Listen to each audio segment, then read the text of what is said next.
Good morning बच्चों।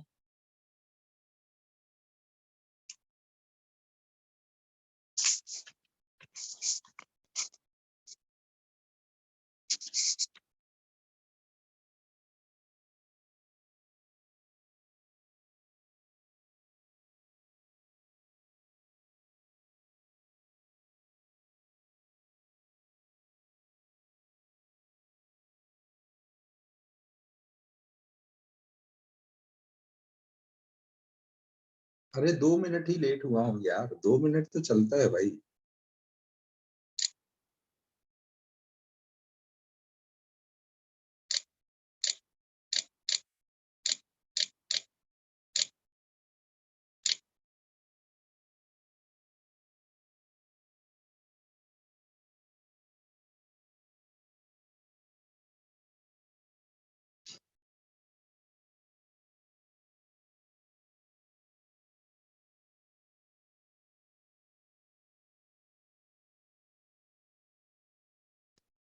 तो last time बच्चों जो होमवर्क दिया था उसमें डाउट है कुछ, या डाउट ही डाउट है?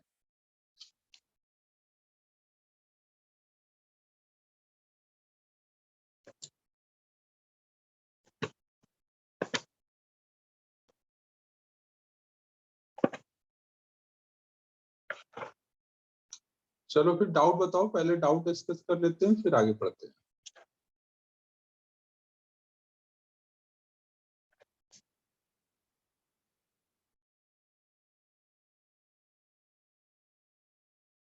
फिफ्थ सम टेक्स्ट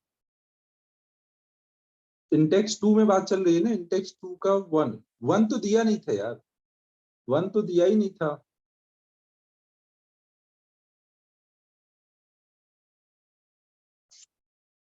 इलुस्ट्रेशन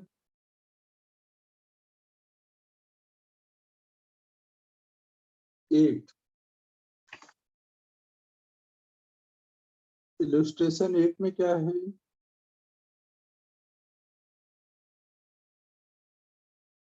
इलुस्ट्रेशन 8 देखो बच्चों,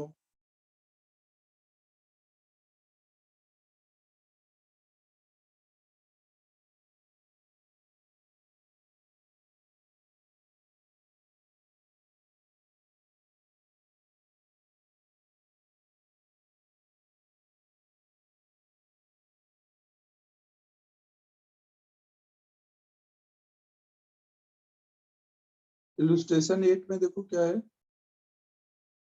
एक ब्लॉक ऐसे रखा हुआ है, उसका मास कुछ m है, और इस पे F फोर्स, पहले ये लग कर लेने दो फिर बताओ। अभी F फोर्स लगा के इसको यहीं पे रोक के रखना है ना, सरफेस स्मूथ है। तो अगर हमें इसको रोक के रखना है तो हम लोग क्या क्या करेंगे, यहाँ पे देखो नीचे को mg लग रहा है, और यहाँ सरफेस पे बॉडी पे एक नॉर्मल फोर्स लग रहा होगा। ठीक है बच्चों। अब देखो यहाँ पर अगर बॉडी रेस्ट पर है, अगर बॉडी रेस्ट पे है तो आप किधर को भी एक्स एक्सिस ले सकते हो और किधर को भी वाई एक्सिस ना।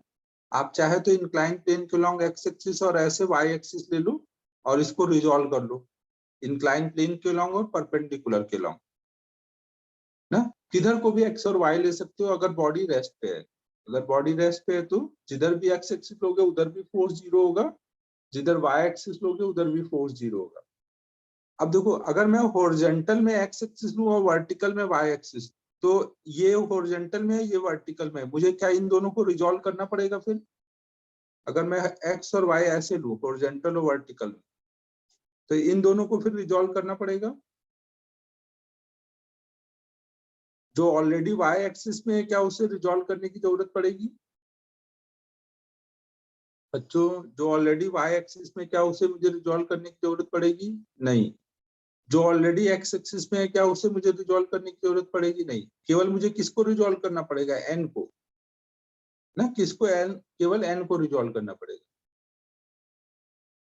और अगर मैं ऐसे एक्स एक्सिस लेता इंक्लाइन प्लेन के लॉन्ग और इधर को वाई एक्सिस, तो केवल एन आता वाई एक्सिस में, ये दोनों को रिजॉल्व करना पड़ता, तो वो सही तरीका नहीं है ना।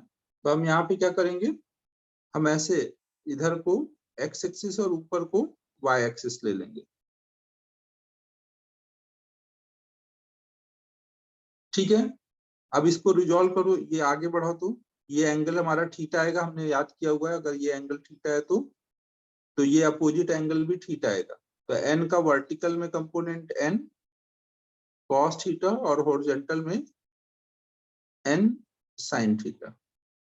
ठीक है बच्चों, तो अब इसका मतलब क्या हुआ, जो ब्लॉक रखा हुआ है इंक्लाइन प्लेन पर उस पे क्या क्या फोर्सेस लग रहे हैं, इधर को एफ लग रहा है, इधर को एन साइन थीटा लग रहा है, नीचे को एम जी लग रहा है और ऊपर को एन कॉस थीटा लग रहा है। और ये अपनी जगह रेस्ट पर है ना, अगर ये अपनी जगह रेस्ट पर है तो हम बोल सकते हैं कि एफ बराबर होगा एन साइन थीटा ना, हॉरिजॉन्टल में फोर्स बैलेंस कर दो और वर्टिकल में फोर्स बैलेंस करोगे तो एन कॉस थीटा, इसको ऐसे लिखो M G equal to N cos theta.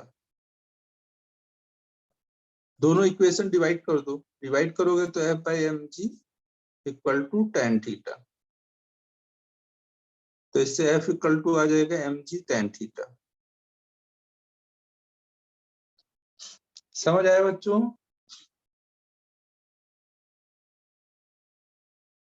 Book में दूसरी तरह से एक्सिस लिया हुआ है ना, मैंने एक्स और वाई हॉरिजॉन्टल और वर्टिकल में लिया है।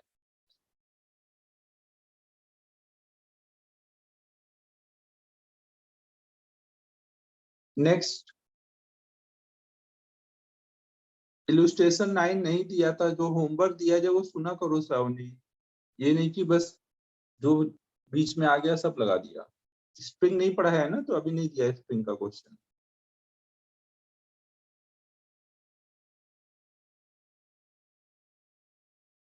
इंटेक्स 2 का फिफ्थ, इंटेक्स 2 का फिफ्थ देखो,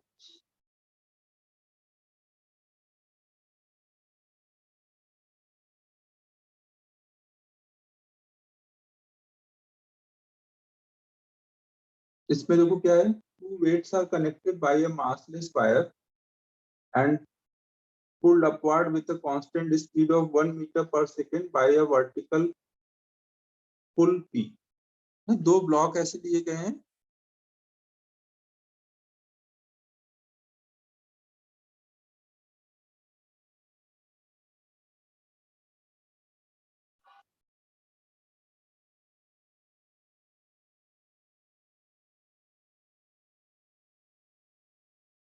और देखो इसका जो वेट है वो ऑलरेडी हमें बता दिया गया ना, वेट की वैल्यू बता दी गई 25 न्यूटन और इसका वेट दे दिया गया है 100 न्यूटन। यहाँ पे टेंशन टी है और यहाँ पे हमने कुछ पी पुल से उसको ऊपर को खींच रहे हैं, और ये कांस्टेंट वेलोसिटी से अगर ऊपर जा रहा है ना, ये कांस्टेंट वेलोसिटी से ऊपर जा रहा है। अगर वेलोसिटी कांस्टेंट है तो इसका मतलब एक्सीलरेशन कितना है, यहाँ पर एक्सीलरेशन कितना है बच्चों, जीरो ना। अगर एक्सीलरेशन जीरो है इसका मतलब वहां पे नेट फोर्स कितना लग रहा होगा हर एक बॉडी पर, हर एक बॉडी पर नेट फोर्स कितना लग रहा होगा, जीरो। तो अब देखो आपको टेंशन चाहिए, तो अगर मैं इस वाले बॉडी का एफबीडी बनाऊं, इस वाले बॉडी का एफबीडी, तो उससे क्या आएगा, नीचे को 100 न्यूटन उसका वेट और ऊपर को क्या लग रहा होगा, टेंशन, और इस पे नेट फोर्स कितना आना चाहिए, 100 न्यूटन वाली बॉडी पे नेट फोर्स कितना आना चाहिए बच्चों, जीरो। तो इसका मतलब क्या होगा कि टी जो है वो 100 न्यूटन के बराबर होगा, तभी ना नेट फोर्स जीरो होगा।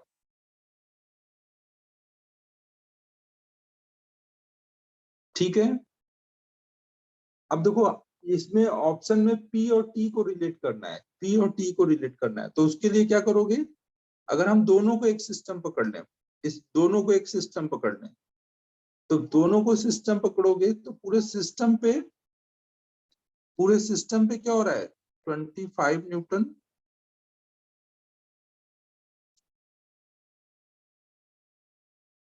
और 100 न्यूटन। पूरे सिस्टम पे अगर आप देखोगे तो नीचे को कितना वेट एक्ट कर रहा है, 125, 100 प्लस 25 ना 125, और ऊपर को P पुल लग रहा है। जब हम पूरे सिस्टम को देख रहे हैं तो क्या बीच का टेंशन लेंगे? जब हम सिस्टम का एफबीडी बनाते हैं तो क्या उसमें इंटरनल फोर्स दिखाएंगे? नहीं दिखाएंगे। तो अब इसमें क्या है, ऊपर को P लग रहा है और नीचे को 125, और सिस्टम का एक्सेलरेशन 0 है, तो इसका मतलब P क्या होना चाहिए? 125 के बराबर होना चाहिए ना। तो P आ गया हमारा 125 और टेंशन आ गया था 100। तो इससे क्या समझ आ रहा है?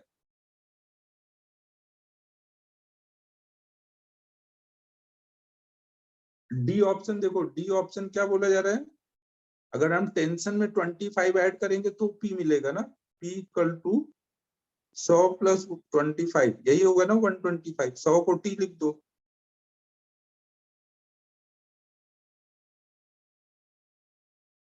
डी ऑप्शन आ जाएगा ना। कुछ समझ आया बच्चों मैं क्या बोल रहा हूँ?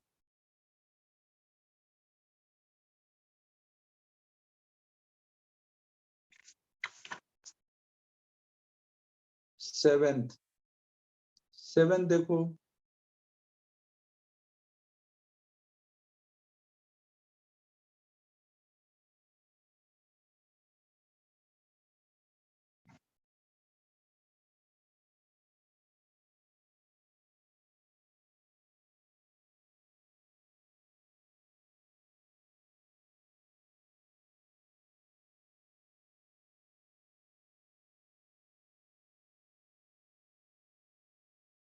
तो वो यहाँ पे ये बोला जा रहा है सेवेंथ में कि एक ऐसे स्फीयर लिया गया है और उसको दो वी शेप के वॉल के बीच में रख दिया गया है।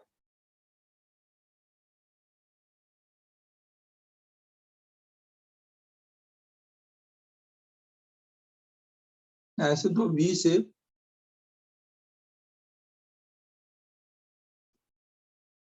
के वॉल के बीच में ऐसे रखा हुआ है, और ये एंगल हमारा 60 डिग्री है। ये पूरा एंगल 60 है तो ये हाफ एंगल 30 होगा ना।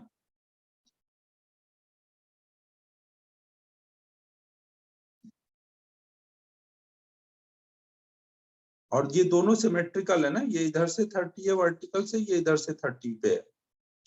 तो अब इस पे हमें बताना है कि, और यहाँ पे और क्या दिया हुआ है, इसका हमें वेट दिया हुआ है ना। इसका वेट देखो नीचे को कितना है, 10 न्यूटन। तो हमें यहाँ पर नॉर्मल फोर्स बताना है कितना लग रहा है।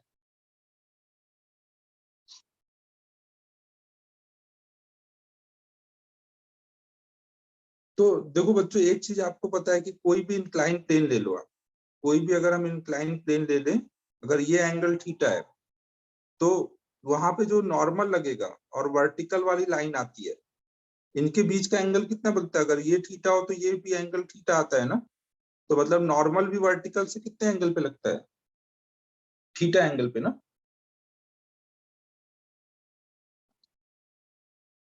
तो अब देखो यहाँ पर आप इसको एक इंक्लाइन प्लेन ले सकते हो जिसका इंक्लिनेशन कितना है यहाँ पर, 60 डिग्री, और ऐसे ही इसका इंक्लिनेशन कितना है, 60 डिग्री।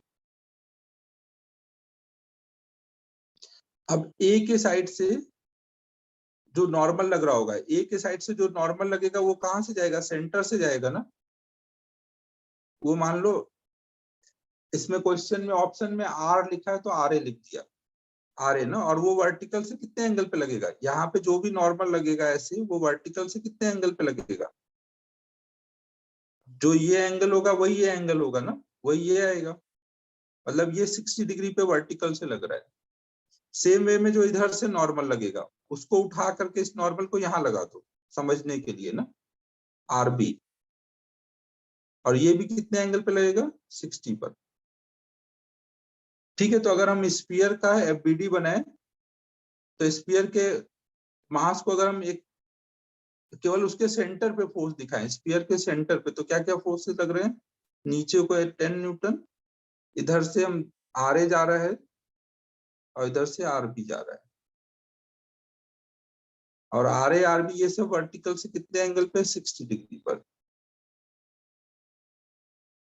तो हम अगर आर ए को रिजॉल्व करें तो आर ए का वर्टिकल में कंपोनेंट आएगा आर ए कॉस 60, और इधर आएगा आर ए साइन 60।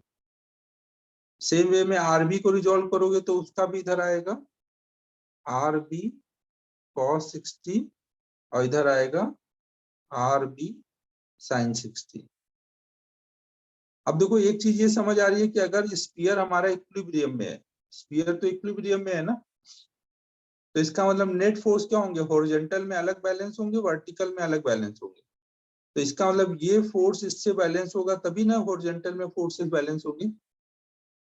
तो इससे क्या आ जाएगा, R A equal to R B आ जाएगा ना जब इनको इक्वेट करोगे।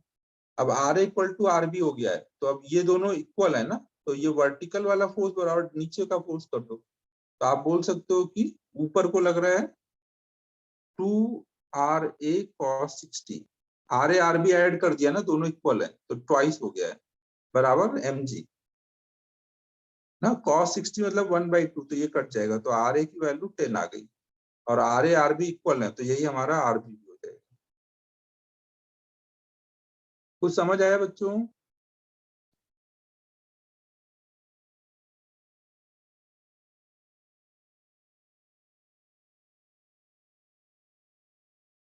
नेक्स्ट बताओ।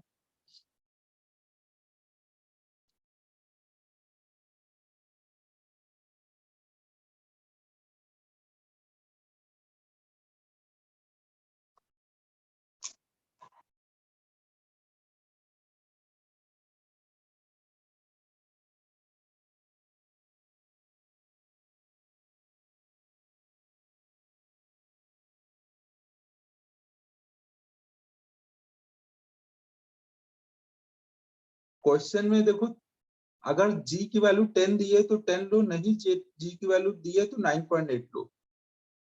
अगर 10 नहीं दी है क्वेश्चन में तो 9.8 लेना है।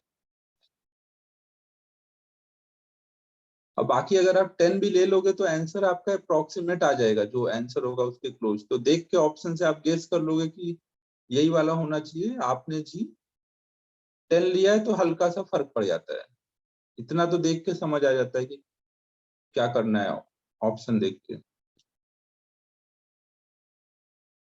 क्वेश्चन नंबर 9 देख लो। 7 या 9 समझाना है या जी की वैल्यू का डाउट है?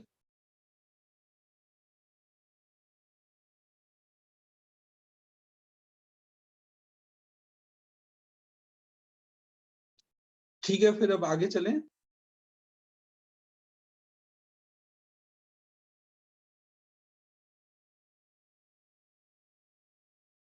10th बताओ। 10th तो यार वो फॉर्मूला हो गया ना भाई, कल मैंने कराया था ना। अगर दो मास m1 m2 कनेक्टेड हो तो पुली से, तो उनको छोड़ोगे तो वो किस एक्सेलरेशन से चलेंगे। कल फॉर्मूला भी बताया था। एक्सेलरेशन क्या आएगा, m1 minus m2 over m1 plus m2 into G. m1 आपका 6 है, m2 4 है, यहाँ पे वैल्यू डाल दो केवल। 6 - 4 अपॉन 6 + 4 इंटू जी। जी मतलब यहाँ पर अभी जी लिखे रहने दो, लास्ट में डाल दूंगा, तो यहाँ पे आ जाएगा 2/10 इंटू जी, मतलब g/3, g/5 सॉरी। तो अब देख लो जी की वैल्यू अगर 10 लोगे तो 2 आएगा, तो 2 के क्लोज वाला आंसर होगा, तो बी ऑप्शन है ना। उसमें देखो 1.96 है, मतलब इसको 9.8 लोगे तो 2 के करीब वो आंसर आ जाएगा। समझ आ रहा है बच्चों? हाँ, ये अब इसी को मैं अब पढ़ाने जा रहा हूँ आज ना। हाँ, ये लर्न करना है ना, लर्न भी कैसे करना है वो भी अभी सिखाने जा रहा हूँ। चले आगे बच्चों।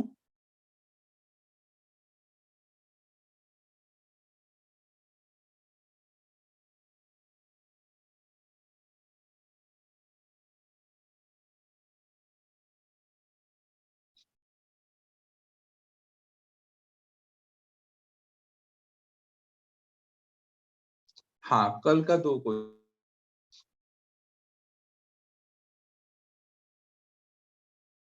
हाँ वो देखते हैं।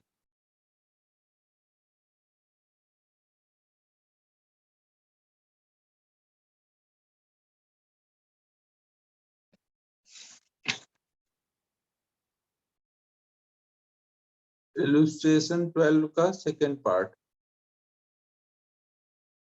इलुस्ट्रेशन 12 देख लो भाई।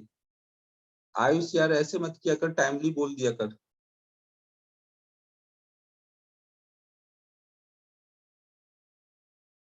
हाँ उस पे जाते हैं, उस पे जाते हैं।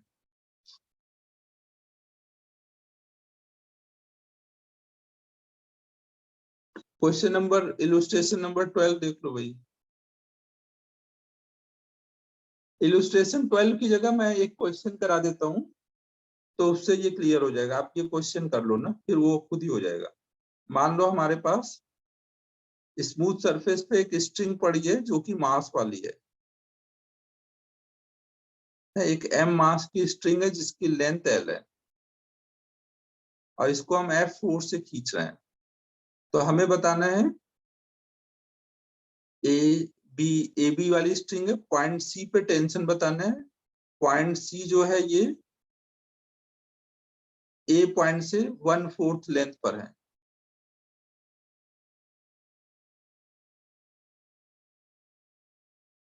टेंशन एट पॉइंट सी बताना है। जहां पे भी स्ट्रिंग में मास आ जाएगा, वहां पे मैंने क्या बताया था, क्या करोगे?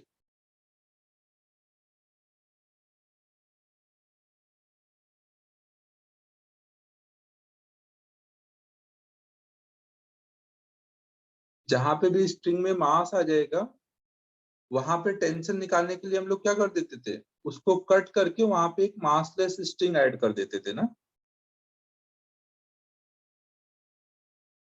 तो अगर हमें सी पॉइंट पे निकालना है तो हम क्या करेंगे, इसको ऐसे दो पार्ट में ब्रेक कर देंगे।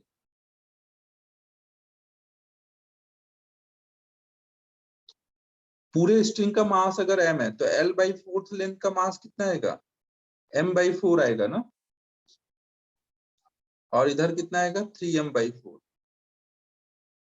अब इधर को आप F4 से खींच रहे हो और आपको टेंशन निकालना है। तो अब ये नॉर्मल क्वेश्चन हो गया, जैसे दो ब्लॉक वाला होता था। दो ब्लॉक हैं जिनके मास गिवन है और बीच में स्ट्रिंग पे टेंशन निकालना है। समझो बच्चों, यहाँ पे टेंशन T ऐसे लग रहा होगा, यहाँ पे टेंशन T ऐसे लग रहा होगा। तो आप पहले तो एक्सेलरेशन निकाल लो। एक्सेलरेशन तो सीधे निकालोगे, total force upon total mass. फिर अगर हम केवल पीछे वाले के लिए F=ma लगाएं, ए से सी के लिए, तो ए से सी पे नेट फोर्स कितना है, टी। टी बराबर एम, एम कितना है, m/4 इंटू ए।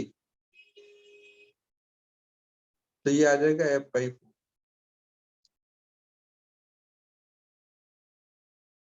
कुछ समझ आ रहा है बच्चों मैं क्या बोल रहा हूँ? कोई भी पॉइंट पे टेंशन चाहिए तो वहां पे आप कट करके एक मासलेस स्ट्रिंग अटैच कर दो, और फिर ये नॉर्मल टू ब्लॉक का क्वेश्चन हो जाएगा। सेम काम आप इलुस्ट्रेशन 12 में भी करो ना। जहां पे टेंशन चाहिए वहां से कट कर दो, मासलेस स्ट्रिंग अटैच करो, फिर टू ब्लॉक का क्वेश्चन बन जाएगा, सॉल्व करो, हो जाएगा बच्चों।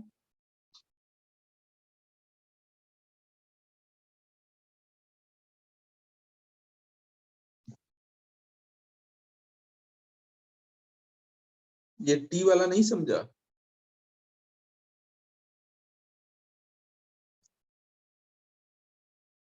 अरे F/4 नहीं, F/m, F/m।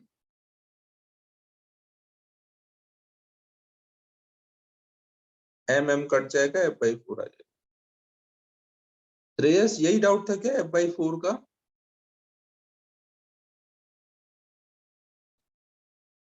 देखो ये जो हमारा ए से, ये क्या क्या नाम दिया था, ए से सी यहाँ तक है ना। ए से सी वाले पार्ट पे अगर आप देखोगे तो फोर्स कितना लग रहा है, ए से सी वाले पार्ट पे मास है m/4 और टेंशन लग रहा है टी। और ये इधर को ए एक्सलेशन से जा रहा है, तो इस पे एफ कितना है, टी।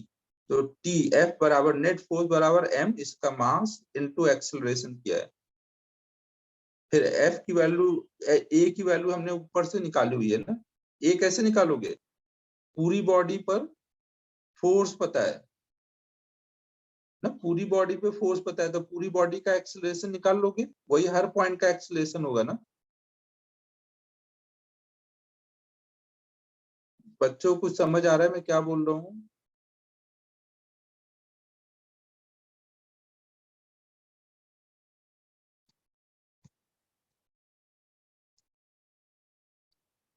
किसी को कोई डाउट नहीं है ना, आगे चले।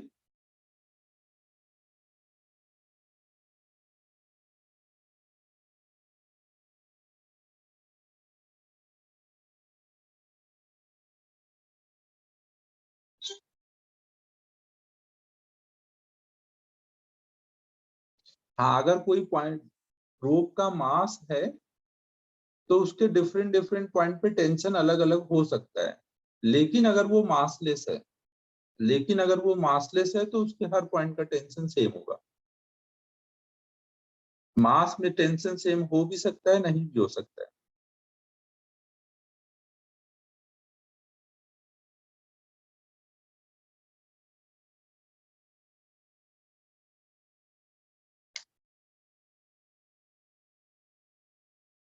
डिफरेंशिएशन से आप कैसे कर दोगे?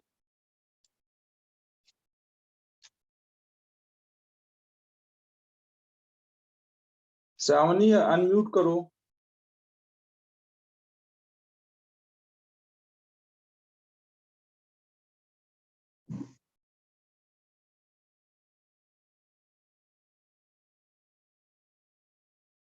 श्रावणी अनम्यूट करो भाई।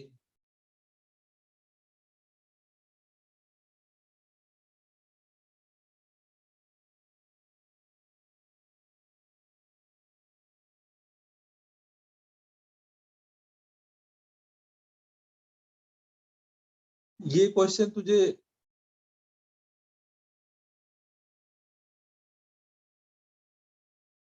श्रावणी, ये कल हम लोगों ने किया था कि अगर दो ब्लॉक हैं M1 M2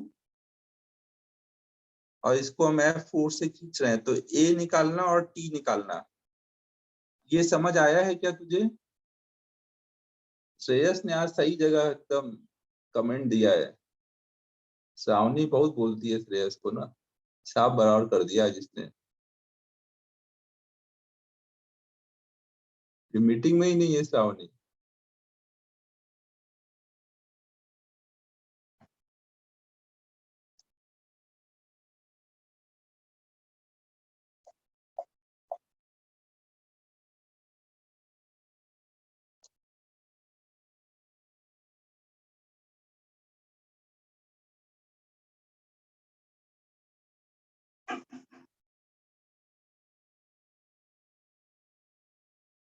एक मिनट बच्चों।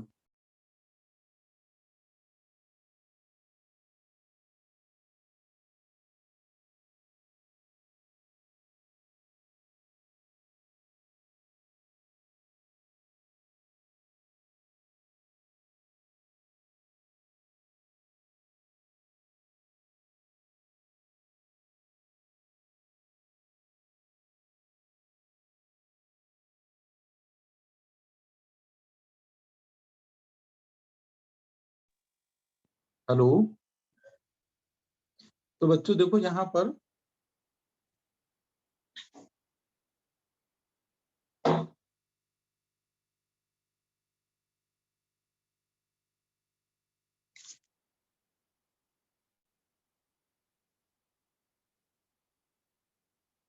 हाँ यार ध्रुव, देखो अब बच्चे कैसे हैं, क्या बोले आप? श्रावणी आई या नहीं अभी तक ये? श्रावणी ने सोचा कि आज डाउट पूछ के निकल लेते हैं।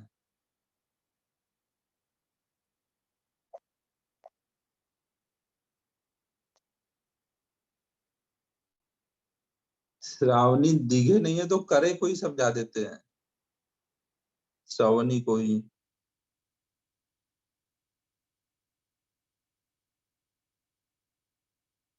बच्चों और किसी को डाउट है इसमें? बच्चों इसमें किसी को और को डाउट है?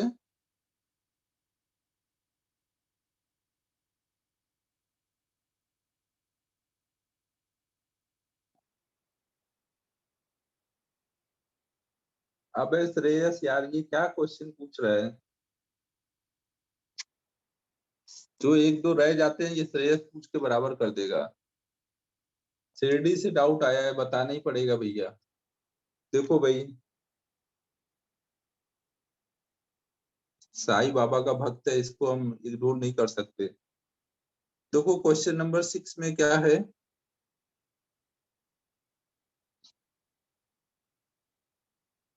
अबे श्रेयस, तुम जो पढ़ाया जाता है वो घर पे एक बार सारे क्वेश्चन खुद से सॉल्व करते हो, या केवल भक्ति में ही लीन रहते हो? भक्ति से काम नहीं चलेगा, क्वेश्चन भी सॉल्व करने पड़ेंगे।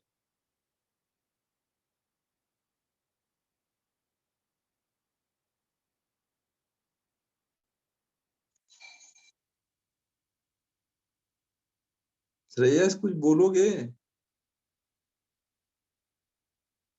क्लास में जो भी पढ़ाया जाता है वो सब घर पे एक बार खुद से सॉल्व करने को बोला है मैंने, वो करते हो?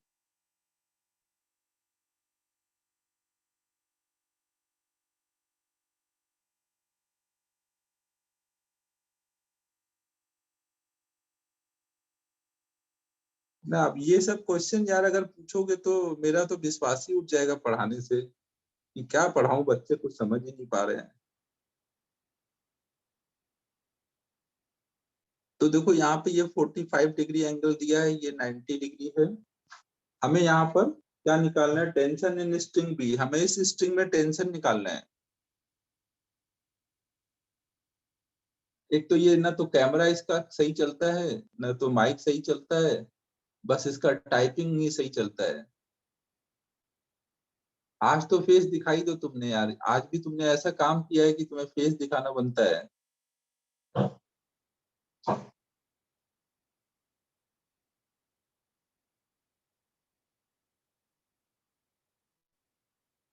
नहीं, चालू करने को बोल सकता हूँ, चालू नहीं कर सकता भाई, ऐसे थोड़ी है कि मैं उसके कंप्यूटर में घुस के जाके चालू कराऊंगा।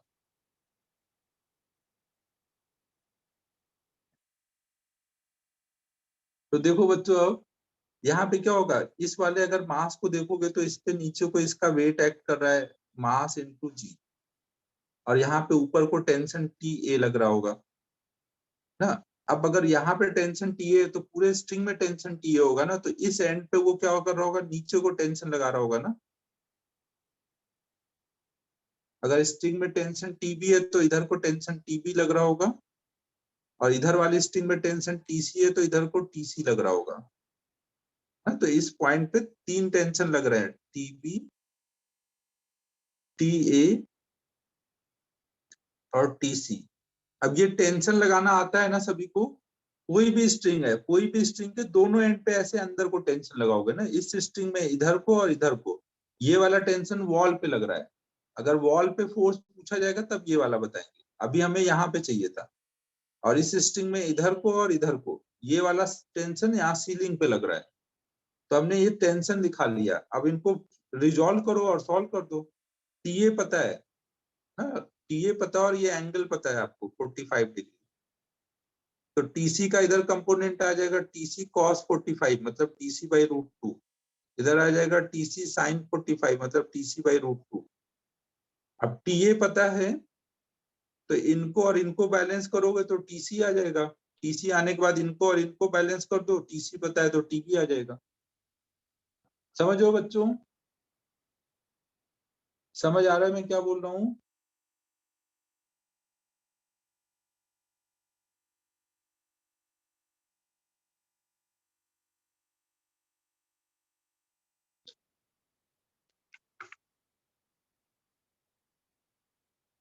अब आप ये मत सोचना है कि इसको मैंने लामीस थ्योरम से क्यों नहीं बताया, क्योंकि लामीस थ्योरम से बताने जाऊंगा तो पहले श्रेयस को पूरा लामीस थ्योरम समझाना पड़ जाता। तो इसलिए मैंने आसान रास्ता चुना, कि श्रेयस भी खुश रहे और मैं भी खुश रहूं। श्रेयस, लामीस थ्योरम का नाम सुना है तूने? लामी साहब थे एक, उन्होंने एक थ्योरम दिया था।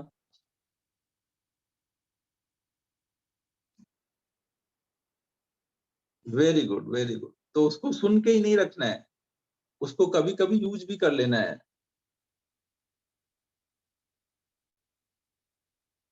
तो अब हम लोग आगे चलते हैं।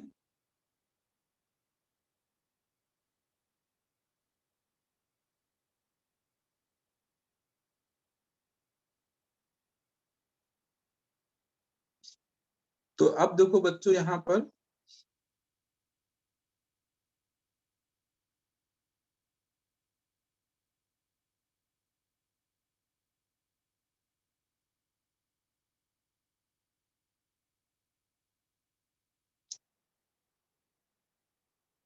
आयु बेइज्जती नहीं करता, मैं बस उसकी आंखें खोलता हूँ कि वो पढ़ाई करे। इसकी हरकतें ऐसी है ना।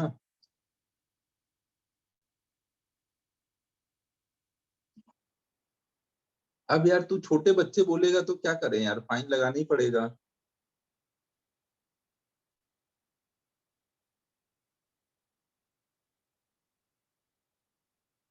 और वो कहाँ गया, वो छोटे बच्चे पे नाराज हो जाता है। तिवारी, वो क्या नाम था उसका।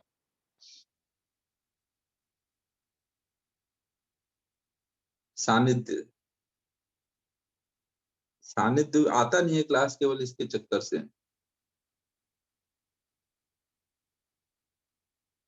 तो अब देखो बच्चों हम लोग आगे पढ़ते हैं। तो अब पहले वो टेंशन वाला कर लेते हैं। हाँ वो भी गायब हो गया अब। तो देखो अगर हम लोगों ने कल देखा था कि अगर अमान और विनय के बीच में कंपटीशन कराया जाए, दोनों अगर एक स्ट्रिंग ले लें और उसको F4 से खींचे, तो इसमें स्ट्रिंग में टेंशन कितना आएगा हमें ये निकालना था। तो बच्चों क्या क्या आंसर पे पहुंच चुके हो आप लोग, क्या क्या बोलते हो, क्या क्या टेंशन आ रहा होगा। श्रेष्ठ बोल रहा है F आ रहा होगा।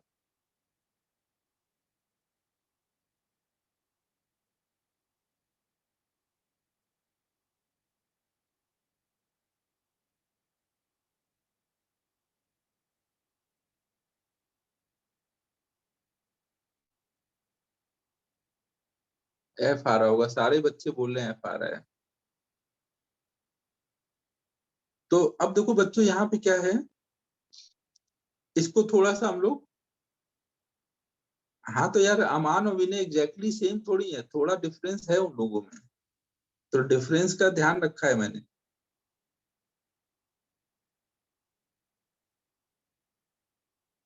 अरे क्रिस, इसमें रिलेटिव वेलोसिटी नहीं, इसमें रॉकेट साइंस लगाना था, तू कुछ भी लगा रहा है यार। रॉकेट कैसे बनता है वो लगाना था इसमें। तो देखो बच्चों अब हम लोग रॉकेट साइंस लगाते हुए इस क्वेश्चन को सॉल्व करेंगे। तो ये देखो क्या है।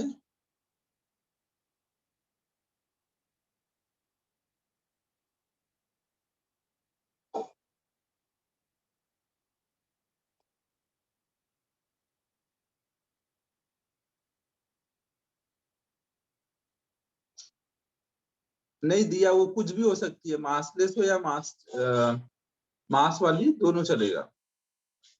डायरेक्ट मैसेज दिया क्यों करती है। इन दोनों ने सही आंसर दिया है, इन्होंने प्रैक्टिकल कर लिया है जाके, और दोनों ने ही सही आंसर दिया है। विनय का भी, अमान ने दिया नहीं है आंसर, विनय ने दिया है। अमान तू भी बता दे भाई।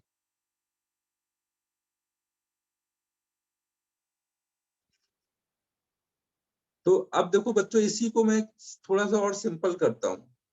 मान लो ये वॉल है, वॉल पे एक स्ट्रिंग हमने बांध दी, और इस स्ट्रिंग को अगर मैं F4 से खींचू ना, अगर मैं इस स्ट्रिंग को F4 से खींचू तो इस स्ट्रिंग में कितना टेंशन आएगा।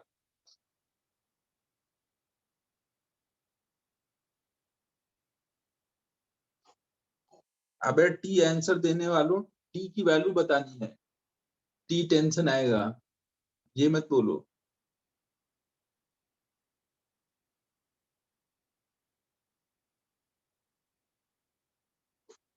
तो देखो इसमें कितना टेंशन आएगा, अगर मैं कोई भी पार्ट का एफडीडी बना दूं, मान लो मैं इतने पार्ट को लेके बोलूं ना, अगर मैं इतने पार्ट का एफडीडी बनाऊं तो इस पार्ट पे क्या होगा, ये हम मान रहे हैं कि स्ट्रिंग टूट नहीं रही है ना, तो इस पार्ट पे अगर आप देखोगे तो इधर को एफ फोर्स लग रहा है, केवल इतने पार्ट का एफबीडी बना रहा हूं यहाँ पर, इधर को एफ फोर्स लग रहा है, तो इधर वाला पार्ट क्या होगा, टेंशन की वजह से अपनी तरफ खींचेगा ना। और अगर ये पूरी स्ट्रिंग चल नहीं रही है तो टी इक्वल टू क्या आना चाहिए,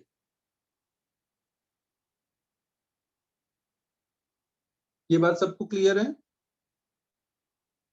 अगर हम स्ट्रिंग के कोई भी पार्ट का एफबीडी बनाए, ये पार्ट का या इस पार्ट का कोई भी पार्ट का एफबीडी बनाए, तो हर जगह यहाँ पे एफ इक्वल टू टी आएगा, मतलब हर पॉइंट पे टी की वैल्यू एफ आएगी। तो ये पॉइंट तो सबको क्लियर होगा ना कि इस केस में टेंशन एफ है। अब देखो यहाँ पे अगर मैं केवल स्ट्रिंग का एफबीडी बनाऊं, तो स्ट्रिंग पे क्या क्या फोर्स लग रहे हैं दोनों एंड पे, स्ट्रिंग पे दोनों एंड पे क्या क्या फोर्स लग रहे हैं। इस एंड पे कोई पकड़ के खींच रहा है एफ फोर्स से, और इस एंड पे क्या हो रहा है, क्या वॉल कोई फोर्स लगा रहा है स्ट्रिंग पर।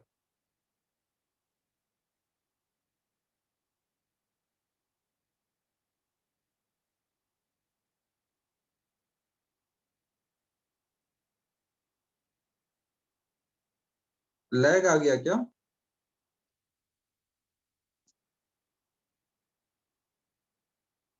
तो अब देखो बच्चों, अगर स्ट्रिंग में टेंशन टी है तो स्ट्रिंग क्या है, टेंशन टी की वजह से वॉल को अपनी तरफ खींच रही है। अगर टेंशन टी की वजह से स्ट्रिंग वॉल को अपनी तरफ खींचेगी, तो वॉल क्या होगा, एक्शन रिएक्शन स्ट्रिंग को अपनी तरफ खींचेगा। तो अगर मैं स्ट्रिंग को एफबीडी बनाऊं, तो स्ट्रिंग पे इधर को कोई खींच रहा है एफ फोर्स से, और इधर को वॉल उसको अपनी तरफ खींच रहा है एफ फोर्स से। एफबीडी में क्या हम ये फोर्स भी दिखाएं जो स्ट्रिंग लगा रही है। अगर हम स्ट्रिंग का एफबीडी बना रहे हैं तो उसमें हम कौन से फोर्सेस दिखाएंगे, जो स्ट्रिंग पर लग रहा है या स्ट्रिंग लगा रही है।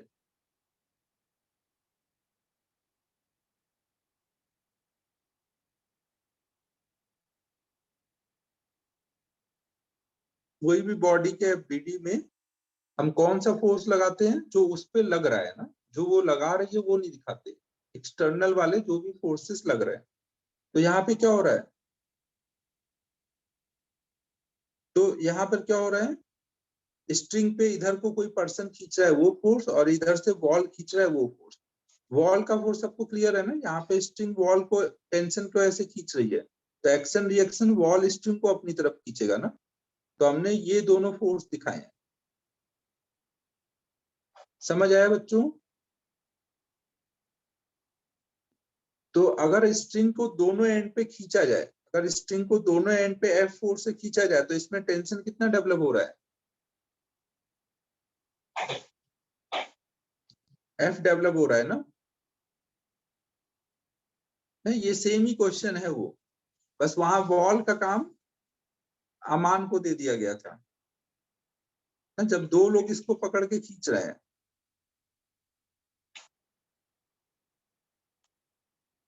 जब दो लोग इसको पकड़ के खींच रहे हैं एफ एफ फोर्स से, हाँ श्रेष्ठ, तो इधर को एफ फोर्स लग रहा है, इधर को एफ फोर्स लग रहा है। आप कोई भी पार्ट का एफबीडी बना दो, मैं अगर इतने पार्ट का एफबीडी बना दूं, तो उस पार्ट पे क्या है, इधर को एफ लग रहा है और इधर को टेंशन लग रहा है ना। टेंशन हमेशा क्या करेगा, पुल करेगा, इधर वाला पार्ट इधर वाले को पुल करेगा ना। तो ये दोनों फोर्स ऐसे लग रहे हैं और ये स्ट्रिंग इक्विलिब्रियम में है ना, तो हम बोल सकते हैं कि टी इक्वल टू एफ आएगा।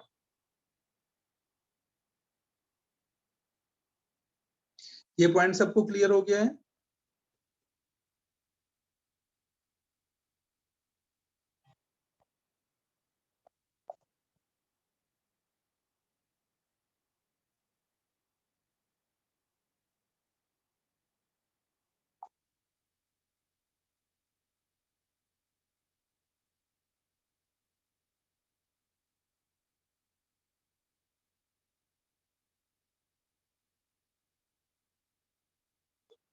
आगे चले बच्चों, तो इसका मतलब क्या हुआ, ये जेई में आया हुआ क्वेश्चन है ना।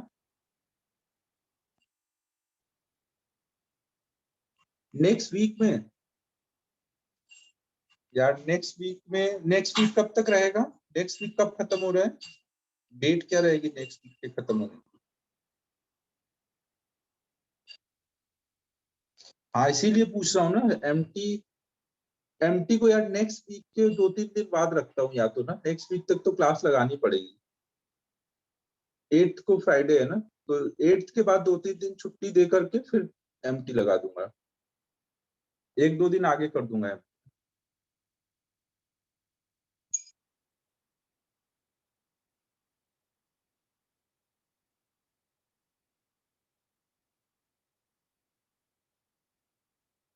ये क्रिस को ये क्वेश्चन क्लियर नहीं है, एक तो डायरेक्ट मैसेज करेगा तो मैं देखूंगा नहीं, समझ नहीं आया ये बोलने में इतना शर्म आती है।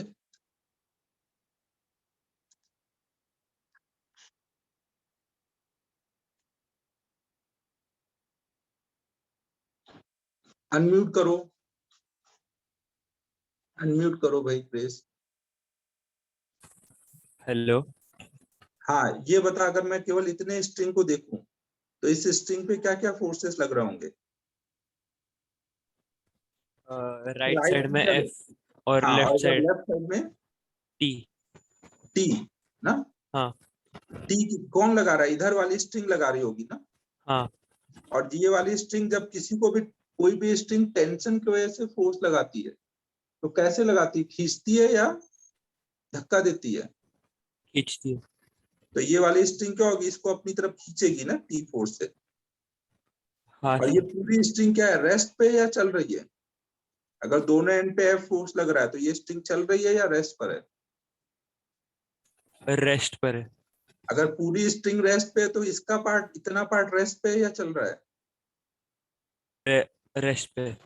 अगर ये पार्ट रेस्ट पे है तो इस पे नेट फोर्स क्या होना चाहिए? जीरो। नेट फोर्स जीरो कब होगा? जब इधर एफ लग रहा है इधर टी लग रहा है, तो जीरो कब होगा? जब F is equal to T होगा। तो इसका मतलब टी कितना हुआ? एफ। अब मैं इतने पार्ट की जगह थोड़ा बड़ा पार्ट ले लूं तो भी क्या आंसर चेंज हो जाएगा या सेम रहेगा? सेम यही काम करूंगा। और सेम रहेगा। तो इससे क्या मतलब निकलता है कि हर पॉइंट पे टेंशन कितना है? सेम। सेम ना। आप इधर कोई पार्ट ले लो तो भी यही सेम काम करोगे। तो समझ आया क्या? सर पर वो एक जगह पर फिक्स्ड रखा तो टेंशन टी होगा, पर वो दोनों जगह से खींच रहे तो भी टेंशन टी होगा। अच्छा ठीक है सर, समझा। किसी को कोई और दिक्कत परेशानी, कोई भी डाउट हो तो आप ऐसे डिस्कस करके हम लोग क्लियर कर सकते हैं।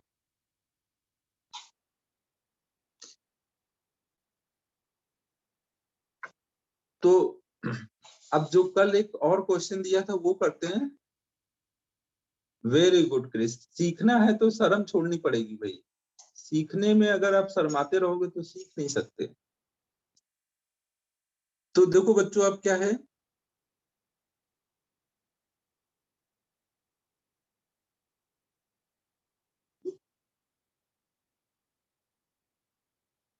अरे सिद्धि, एमटी के एमटी के बाद चालू होगा, 1-2 दिन डिले हो जाएगा और क्या, कोर्स भी तो पूरा कराना है ना भाई। इतना दिमाग नहीं लगाने का सिद्धि। तो अब देखो यहाँ पे क्या है, इधर भी लग रहा है बादाम खाना बंद हुआ है तेरा।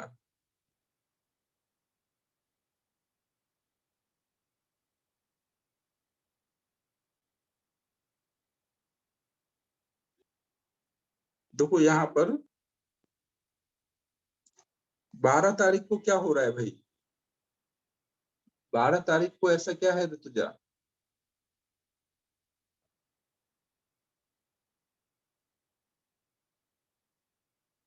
मैं अभी डेट देख करके बताता हूँ ना। ऐसे ही, ये क्या बात हुई यार, कुछ होता तो समझ में भी आता है ऐसे ही। ये तो गजब है भाई। 12 से पहले रखो, 12 से 12 पहले, और रीजन कुछ भी नहीं है।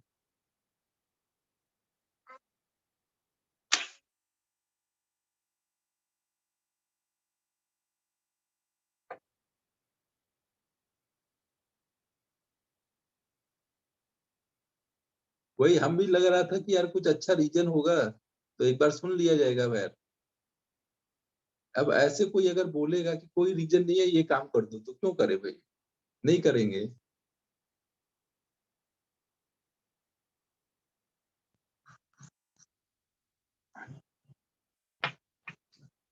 तो ये बोलना कि मेरे घर पे फंक्शन है, शादी कराने जाना है मुझे।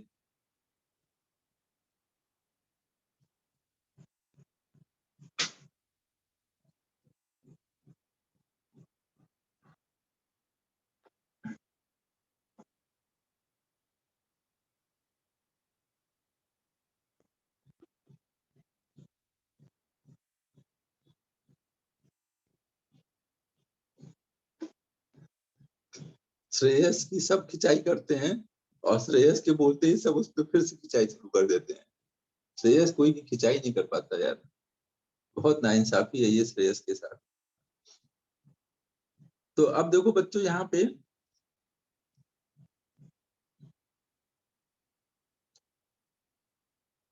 हम लोगों ने देखो कल ये देखा था, M1 का एफबीडी बना करके और M2 का एफबीडी बनाया था और उनको सॉल्व करके ए निकाला था और टी निकाला था। ए और टी यहाँ पे कल हम लोगों ने सॉल्व किया था। अब देखो इसको सॉल्व करने के लिए हम लोग एक शॉर्टकट भी ध्यान रखेंगे।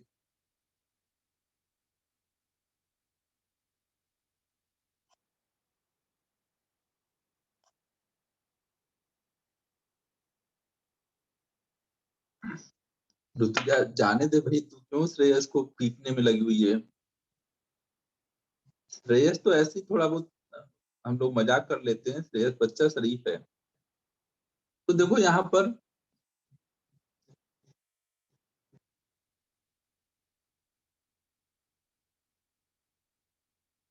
तो देखो यहाँ पे क्या हो रहा है,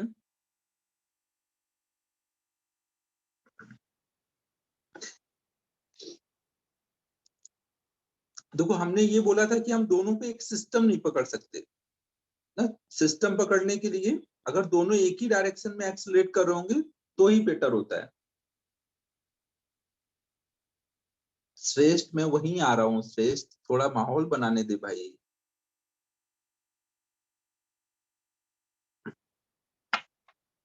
श्रेयस तेरी खिंचाई चल रही थी, ऋतुजा बोल रही थी कि तू आ फिर तुझे बताती हूँ। तू कॉल पे चला गया था यार। अब देखो इधर,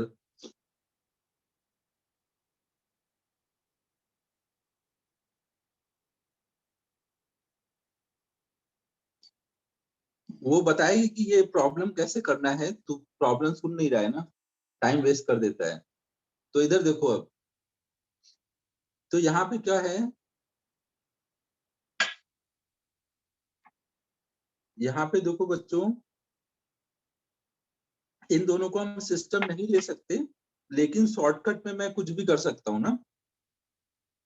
तो हम यहाँ पे इन दोनों के एक सिस्टम पकड़ लेंगे, दोनों ब्लॉक को एक सिस्टम पकड़ लेंगे बच्चों। शॉर्टकट में ध्यान रखना बच्चों ना, कुछ भी कर सकते हैं, जिनको शॉर्टकट पसंद ना आए वो पूरा लॉन्ग कट से सॉल्व कर ले। शॉर्टकट में लॉजिक थोड़ा कम ही रहता है, रहेगा मतलब, लेकिन थोड़े रूल्स ब्रेक करने पड़ते हैं शॉर्टकट के लिए। तो आप देखो यहाँ पे क्या है, हम यहाँ पे ऐसे सोचेंगे कि इस पे जो वेट है वो पुल करने वाला जो फोर्स है इसको पुलिंग फोर्स बोलेंगे। तो इस पे जो पुलिंग फोर्स लग रहा है वो नीचे को लग रहा है और ये जा भी नीचे को रहा है, तो इसका पुलिंग फोर्स सपोर्ट कर रहा है। और ये ऊपर को जा रहा है और ये पुलिंग फोर्स रोक रहा है इसको ऊपर जाने से। तो हम पूरी बॉडी पे नेट पुलिंग फोर्स निकालते हैं। एक्सेलरेशन निकालने के लिए हम यहाँ पे देखेंगे कि नेट पुलिंग फोर्स कितना है और अपॉन में टोटल मास कर देंगे सिस्टम का। और नेट पुलिंग फोर्स कैसे निकालते हैं, अगर कोई भी बॉडी है, कोई भी बॉडी मान लो अगर उसका वेट नीचे को पुल कर रहा है और वो नीचे को जा रहा है तो वहां पे हम बोलेंगे पुलिंग फोर्स प्लस mg है। और अगर कोई बॉडी का पुलिंग फोर्स है नीचे को और जा रहा है वो ऊपर को, तो यहाँ पुलिंग फोर्स रोक रहा है तो हम पुलिंग फोर्स को माइनस में कैलकुलेट करेंगे। और अगर कहीं पे पुलिंग फोर्स नीचे को लग रहा है और जा रहा है बॉडी हॉरिजॉन्टल में, तो यहाँ पे पुलिंग फोर्स का इसमें कोई रोल नहीं होगा ना। हाँ अच्छा है आयुष ना, सबसे खुल रहे तो अच्छी बात है।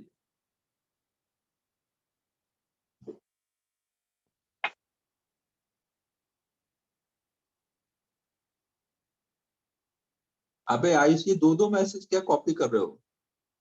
वही मुझे लग रहा है ये कुछ गलत कॉपी कर दे रहा है। मैं उसमें आ गया भाई, ये क्या बोल रहा है कि चालू हो रहा है, फिर समझा नहीं, ये वो पता नहीं क्या शुरू कर दिया इसने।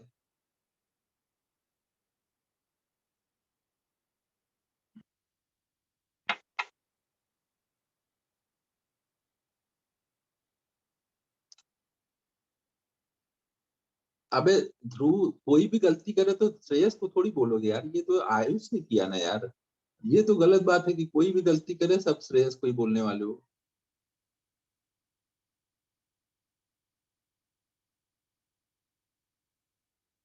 ये तो गजब ही कर रखा है तुम लोगों ने।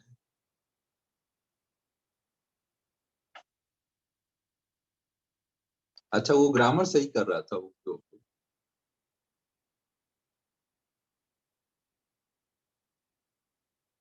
तो अब देखो बच्चों यहाँ पे इस टाइम पे पुलिंग फोर्स की वैल्यू जीरो लेंगे, क्योंकि अगर बॉडी पे फोर्स इधर लग रहा है और वो जा रहा है इधर, तो इसका मतलब इसका कोई कंट्रीब्यूशन नहीं होगा उसको पुल करने में।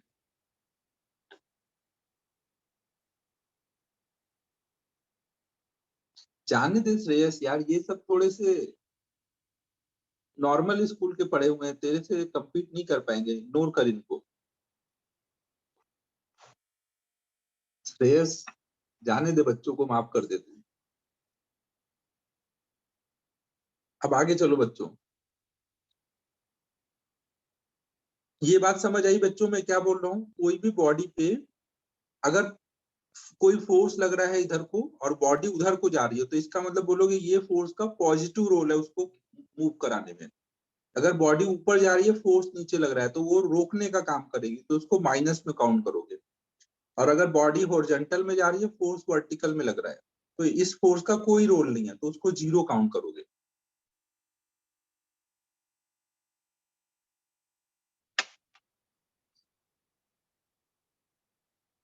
तो अब देखो यहाँ पर,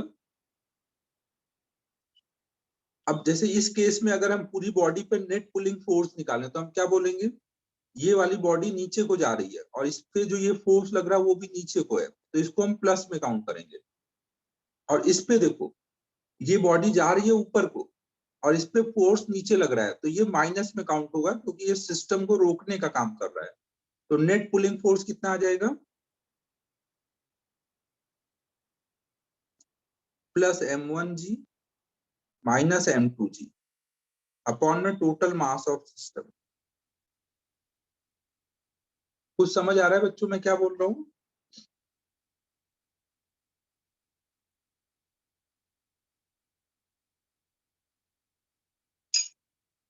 एक बार एक्सेलरेशन आ गया तो टेंशन निकालने के लिए आप कोई एक की इक्वेशन लिख दो, या तो इसकी या इसकी, और टेंशन निकालो। ए निकालने का ही शॉर्टकट है ना ये। टेंशन निकालने के लिए आपको कोई एक की इक्वेशन लिखनी पड़ेगी। ये नोट कर लो, फिर अब हम लोग कल जो क्वेश्चन दिए थे वो करते हैं।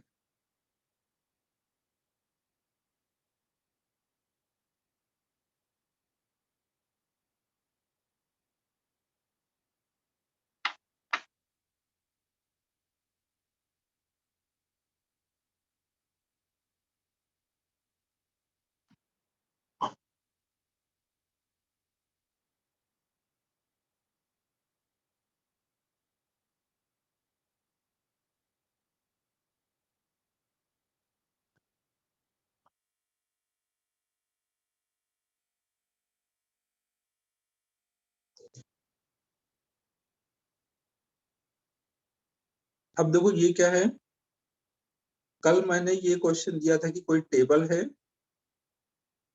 और यहाँ पर एक पुली लगी हुई है और यहाँ पे एक मास m1 है, यहाँ पे मास m2 है और ये स्मूथ है।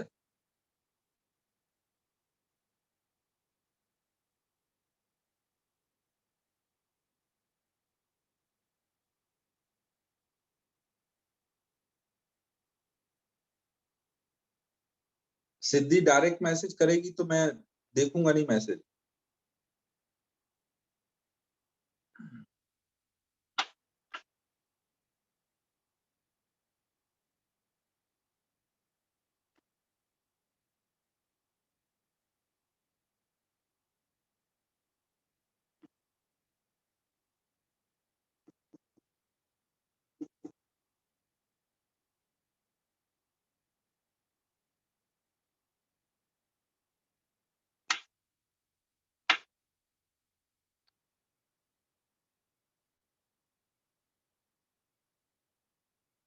नहीं नहीं, मैंने नहीं बनाया है।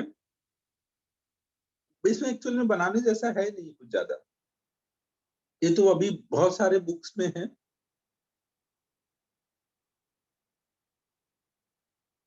अब देखो बच्चों यहाँ पे क्या है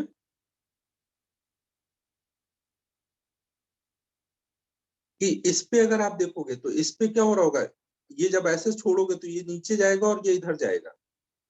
यार बुक लिखने में बहुत मेहनत लगती है भाई, मैं एक दो बार ट्राई किया लेकिन थोड़ा लिखने के बाद हाथ थक जाते हैं यार, फिर लगता है छोड़ो यार कौन इतनी मेहनत करे।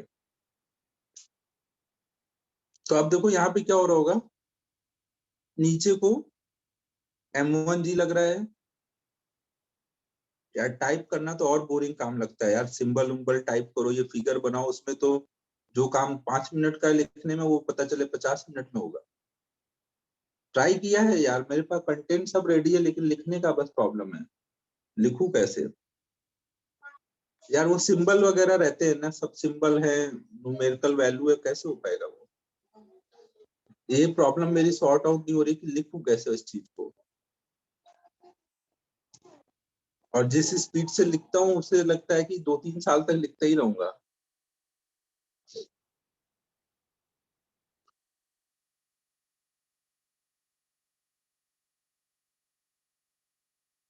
अब तुम लोग कैसे मदद करोगे यार, तुम लोगों को खुद का पढ़ाई करना है तो कैसे कर पाओगे। तो अब देखो बच्चों यहाँ पर इस पे जैसे नीचे को वेट लग रहा होगा और ऊपर को नॉर्मल, तो यहाँ पे ये फोर्स तो बैलेंस है ना। इस पे जो इधर को फोर्स है वो बैलेंस है, इधर को कोई फोर्स लग रहा है जिधर को जा रहा है।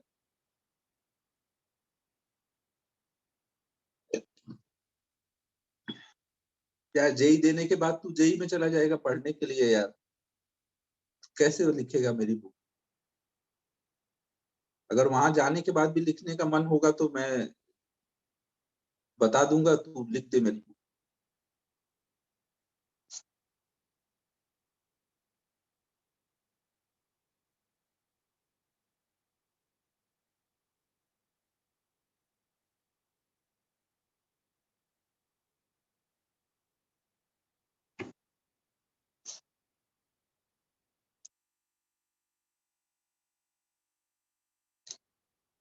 तो देखो बच्चों अब पब्लिकेशन तो है यार, हम लोगों का ग्रेविटी एकेडमी का ही पब्लिकेशन है, बुक्स तुम लोग की जो आती है उसी से प्रिंट होती है। ग्रेविटी एकेडमी पब्लिकेशन है, उसकी दिक्कत नहीं है, लेकिन लिखने की दिक्कत है बस। तो अब देखो बच्चों यहाँ पे इसके लिए पुलिंग फोर्स कितना लोगे, ये नीचे को जा रहा है और इधर को लग रहा है तो प्लस M1G। और इसके लिए पुलिंग फोर्स कितना होगा, ये इधर को जा रहा है और इधर को कोई फोर्स नहीं है, जिधर जा रहा है उधर को कोई फोर्स नहीं है ना, MG और N आपस में बैलेंस है। इधर को कोई फोर्स नहीं है, ना रोकने वाला ना सपोर्ट करने वाला। तो यहाँ A की वैल्यू आएगी +M1G +M2G, M2G वाले पार्ट से कुछ नहीं आएगा, अपॉन में टोटल मास। तो इससे A की वैल्यू आ जाएगी M1G अपॉन M1 + M। समझ आया बच्चों। और अगर टेंशन निकालना है तो आप क्या करोगे, कोई एक की इक्वेशन लिख दो। यहाँ पे टेंशन T लग रहा है, नीचे को M1G लग रहा है और ये नीचे को जा रहा है, तो अगर हम M1 की इक्वेशन लिखेंगे वहां से भी टेंशन आ जाएगा, या फिर आप यहाँ पे टेंशन लिखो, इसकी इक्वेशन लिखो, उससे भी आ जाएगा।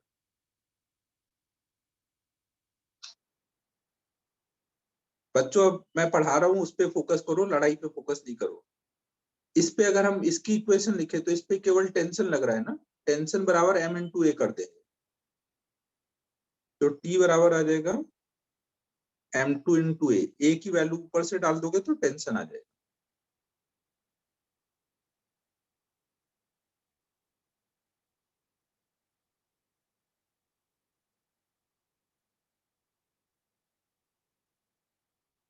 अब ये नोट करो, इसको फिर हम लोग एक बार इक्वेशन लिख के भी कर देते हैं।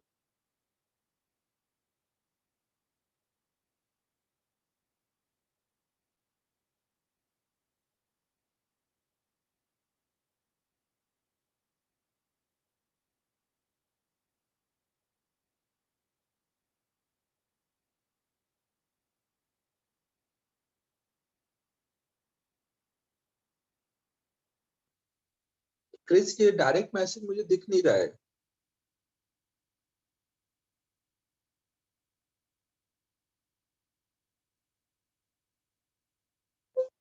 ये करण, मैंने फॉर्मूला लगाया net pulling force upon total mass. Net pulling force इसके वजह से कितना होगा, ये नीचे को जा रहा है और इस पे जो फोर्स लग रहा है वो भी नीचे को है, तो उसको प्लस में पकड़ोगे। ये वाली लाइन नोट कर ली, यहाँ पे जो लिखा है ये वाला पार्ट। और यहाँ पे देखोगे तो इस पे ये जिधर को जा रहा है उधर को कोई फोर्स नहीं है, एन और एम जी बैलेंस है, तो इस पे कितना यहाँ पे लोगे पुलिंग फोर्स 0 अपॉन में टोटल मास। क्रिस, ये समझ आ गया? तूने क्या किया है वो मैं अभी देखता हूँ, पहले ये समझ आ गया है?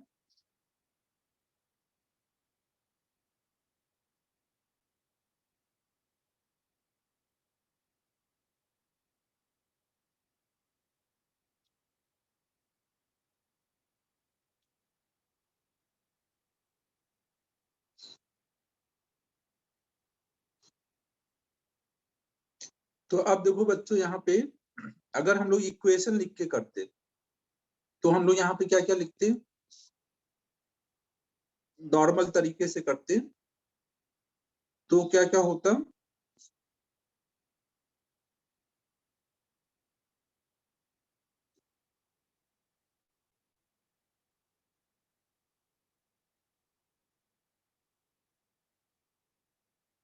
यहाँ पे देखो ये नीचे को जा रहा है ए एक्सलेशन से, और इस पे नीचे को फोर्स क्या लग रहा है m1g, ऊपर को t। तो इसके लिए इक्वेशन क्या लिखोगे, नीचे को m1g ऊपर को t, तो नेट फोर्स यही बोलोगे ना, नेट फोर्स बराबर mass into acceleration F equal to ma लगा दिया। इसके लिए ये चीज करेंगे, इस पे इधर को t लग रहा है ना, इसका वेट और नॉर्मल बैलेंस है तो वो तो लिखने की जरूरत नहीं है, टी लग रहा है इधर को और टी इसको आगे को ले जा रहा है ए एक्सीलरेशन से, तो टी इक्वल टू m2a, दोनों ऐड कर दो।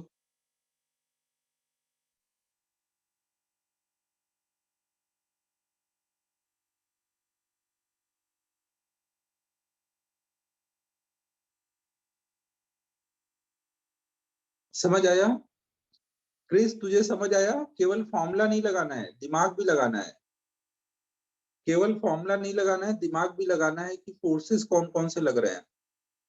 ये नहीं कि लास्ट टाइम मैंने लिखा था टी माइनस m2g तो तूने वही इक्वेशन फिर से लिख दी। सिचुएशन देखनी है, फोर्सेस देखने हैं, उसके according F equal to ma लगाना है।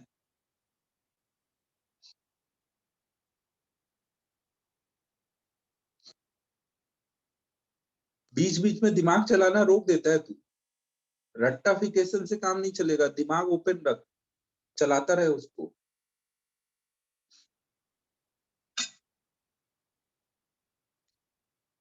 किसी को कोई दिक्कत है इसमें? इसमें समझ लो ना, इसमें जो वेट होगा m2g वो नॉर्मल से बैलेंस है ना, इसको चलाने का काम कौन कर रहा है, टेंशन कर रहा है ना। m2 को चलाने का काम कौन कर रहा है यहाँ पे, वेट कर रहा है इसका या टेंशन कर रहा है? टेंशन कर रहा है ना, इधर एक्स एक्सिस में इसमें टेंशन लग रहा है।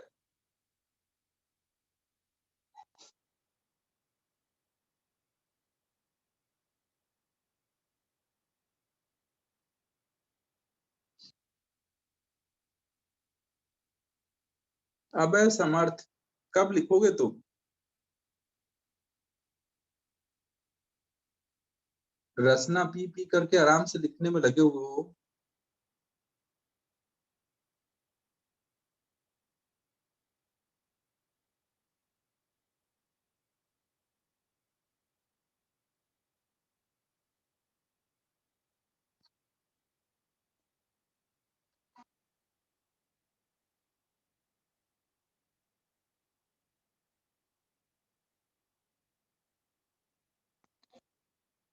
ए आ गया तो ए की वैल्यू कोई भी एक इक्वेशन में डाल दो ना, ये ए की वैल्यू मान लो यहाँ डाल दोगे तो टेंशन की वैल्यू आ जाएगी।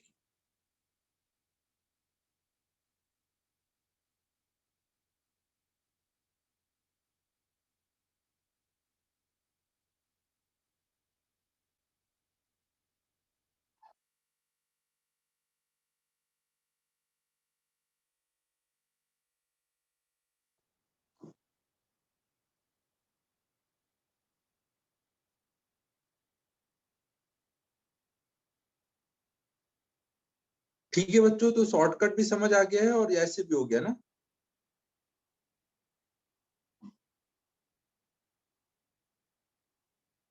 अरे क्रिस क्या बोल रहा है भाई, तू बुक बनाने को बोल रहा है और समझता है नहीं। तू जबरदस्ती की बड़ाई कर रहा है यार। तू एक बार में समझ आ जाए तो मुझे लगेगा कि भाई क्रिस समझ आ रहा है, मतलब बुक लिख सकता हूँ मैं।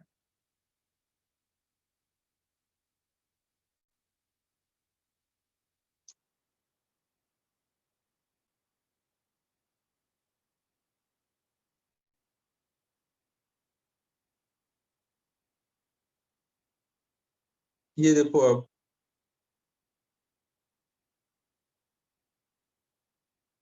अगर क्रिस तूने ये वाला क्वेश्चन कर दिया तो मैं बुक बना ही दूंगा। ये देखो यहाँ पर M1 is greater than M3 है, ये स्मूथ टेबल है ना, उस पे ये तीनों ब्लॉक लगाए गए हैं। अब अगर हम इसको छोड़ेंगे तो किस एक्सेलरेशन से ये मूव करेगा ये बताना है।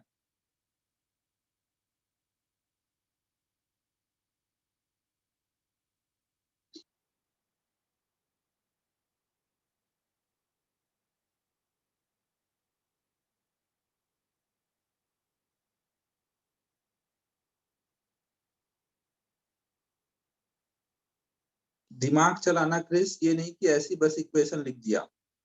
तूने सही लिख दिया तो बुक बनाने का मोटिवेशन आ जाएगा मुझे।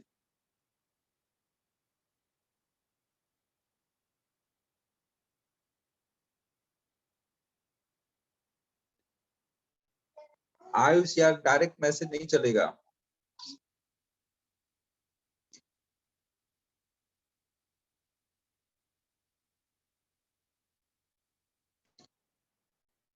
वेरी गुड श्रेष्ठ, वेरी गुड। आयुष, श्रेष्ठ का देख एक बार। वेरी गुड करण। आपको ये देखना है कि कोई चीज ऊपर जा रही है, अगर कोई चीज ऊपर जा रही है ना और उसका वेट रोक रहा है तो वो माइनस में रहेगा। अगर कोई चीज नीचे जा रही है और नीचे ही वेट है तो वो प्लस में रहेगा, वो पुल करने का काम कर रहा होगा ना। तो आपको ये देखना है, और कोई जा रहा है ऐसा वेट नीचे है तो इसमें कोई काम नहीं कर पाएगा। तो आपको ये देख करके सारा पुलिंग फोर्स लिखना है, अपॉन में टोटल मास कर देना है। वेरी गुड बच्चों, वेरी गुड।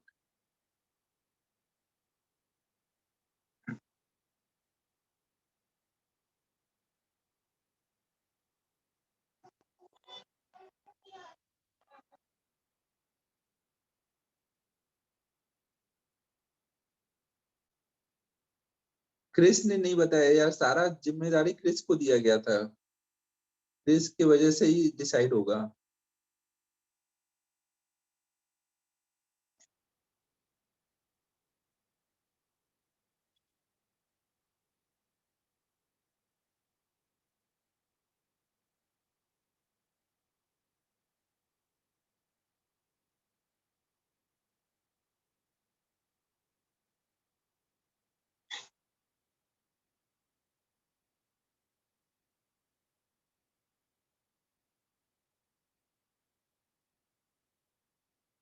ठीक है फिर तो अब लिखना ही पड़ेगा।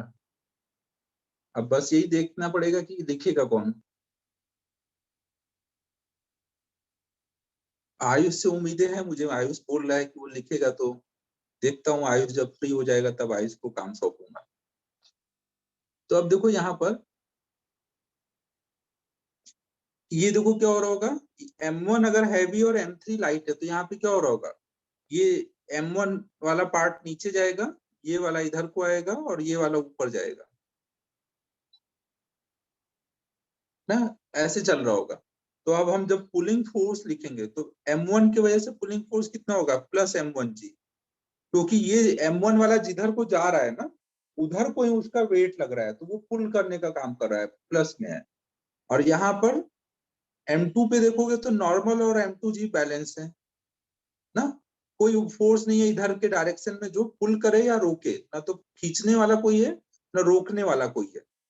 और यहाँ पे देखोगे तो क्या है, ये ऊपर जा रहा है और ये इसको रोकने का काम कर रहा है सिस्टम को ना, पूरा सिस्टम जो है वो ऐसे जाना चाह रहा है और ये उसको रोक रहा है, तो इसके लिए इसको हम माइनस में लिखेंगे।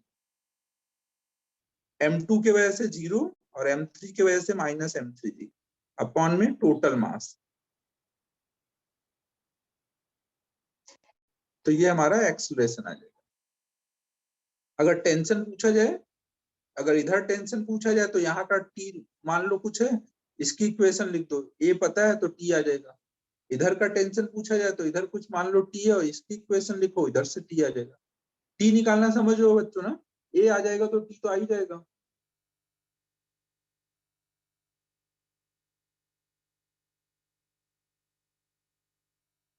टी सेम नहीं होगा ना, देखो सिद्धि यहां से यहां तक एक स्ट्रिंग है तो इसमें टेंशन सेम होगा, लेकिन यहाँ ब्लॉक आ गया, अब ये नई स्ट्रिंग है ना, तो अब इधर का टेंशन अलग होगा, इधर का टेंशन अलग होगा। सेम स्ट्रिंग में टेंशन सेम होता है ना, बीच में कुछ और आ गया तो फिर स्ट्रिंग अलग अलग होगी। इसमें मैं एक बार इस क्वेश्चन में और हम मैं इक्वेशन लिख के भी कर देता हूँ, फिर आगे के क्वेश्चन में बिना इक्वेशन के ही करूंगा। यहाँ पे मान लो टेंशन T1 है तो इस पे इधर को टेंशन T1 लग रहा होगा, यहाँ पे टेंशन T2 है, इस पे इधर को टेंशन T2 लग रहा होगा। तो अगर मैं M1G के लिए इक्वेशन लिखूं तो क्या इक्वेशन होगी, M1 के लिए इक्वेशन, उस पे नीचे को M1G लग रहा है, ऊपर को T1 लग रहा है, तो क्या लिखूंगा, नीचे को M1G ऊपर को T1 equal to M1 into ए। ठीक है बच्चों, ये बात सही है। M1 की इक्वेशन में किसी को कोई दिक्कत?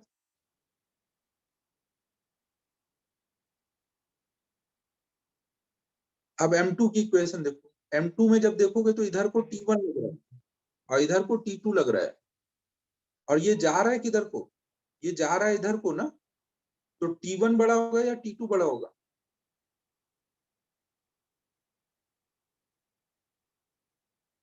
T1 बड़ा होगा ना, तो नेट फोर्स कितना बोलेंगे यहाँ पे, T1 माइनस T2 ना, नेट फोर्स यहाँ कितना होगा, T1 minus T2 equal to M2 into A. अब थर्ड को देखो, थर्ड वाले में क्या हो रहा है, ऊपर को T2 है और नीचे को M3G है, और ये जा रहा है ऊपर को ना, ऊपर जाएगा ना, ये अगर नीचे आ रहा है तो ये ऊपर जा रहा है, तो इन दोनों में T2 बड़ा होगा ना, T2 यहाँ पे M3G से बड़ा होगा। तो इसका मतलब net force T2 minus M3G ए बराबर कर देंगे T2 minus M3G equal to M3A। अब अगर आप इनको ऐड करोगे तो सारे इंटरनल फोर्स कट जाएंगे ना, यहाँ पे आ जाएगा बाहर से जो भी फोर्सेस लग रहे हैं वो सारे,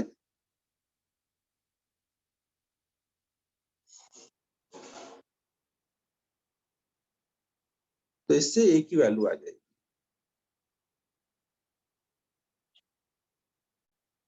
फिर ए की वैल्यू कोई भी ऊपर इक्वेशन में डालोगे तो T1 T2 आ जाएगा। ठीक है बच्चों, सभी को क्लियर है क्या क्या हुआ है?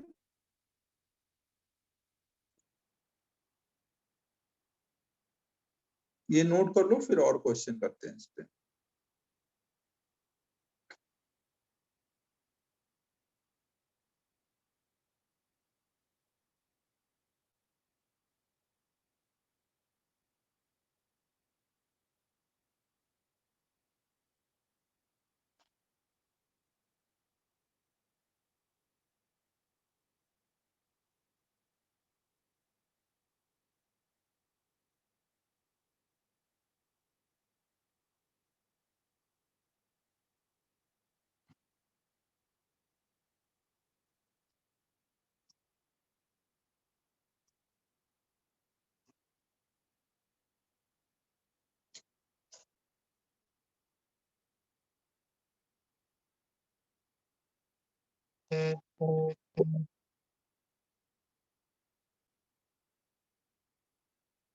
अब देखो नेक्स्ट क्या है।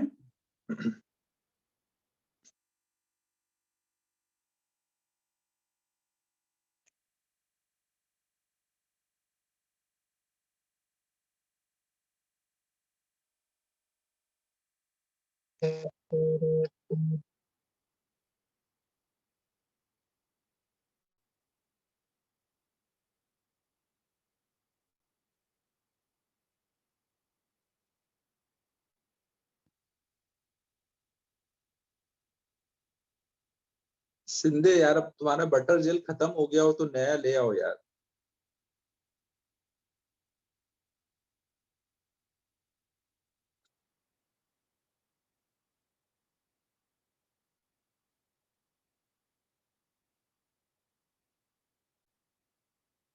तो अब देखो बच्चों, यहाँ पर मान लो हमने एक ब्लॉक लगाया जिसका मास m है, और एक ब्लॉक को ऐसे इंक्लाइन प्लेन पे रख दिया।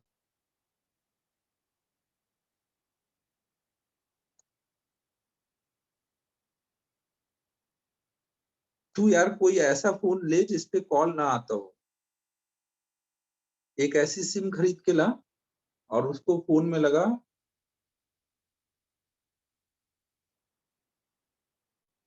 अब देखो यहाँ पे अगर हमने ऐसे रखा है इसको, तो अब आपको बताना है कि यहाँ पर एक्सेलरेशन कितना आएगा।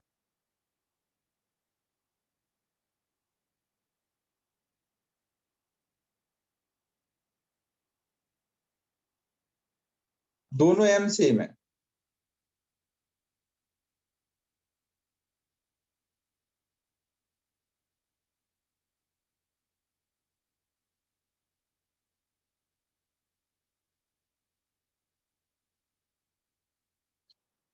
वेरी गुड तेजस।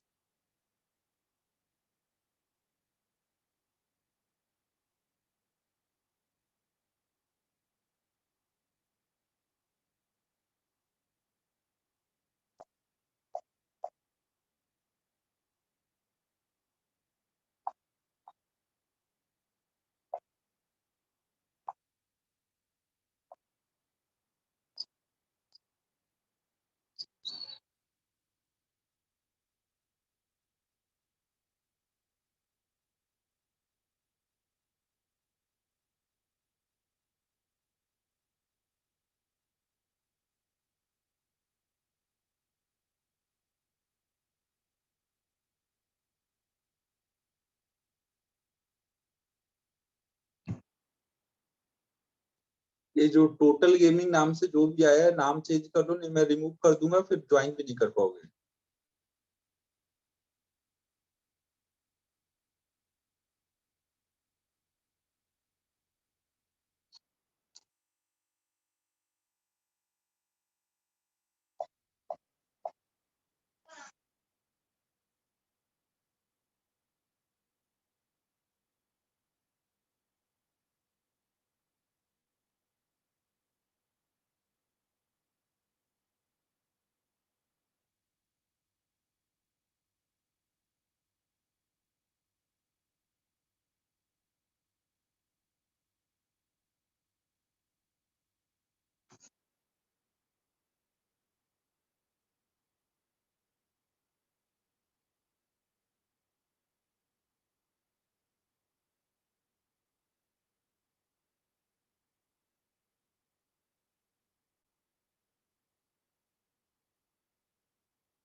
हो गया बच्चों।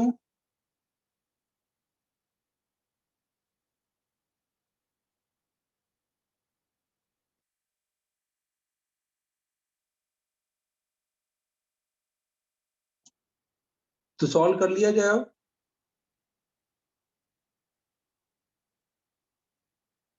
देखो यहाँ पे क्या क्या हो रहा होगा। इस पे देखो, इधर को लग रहा होगा mg,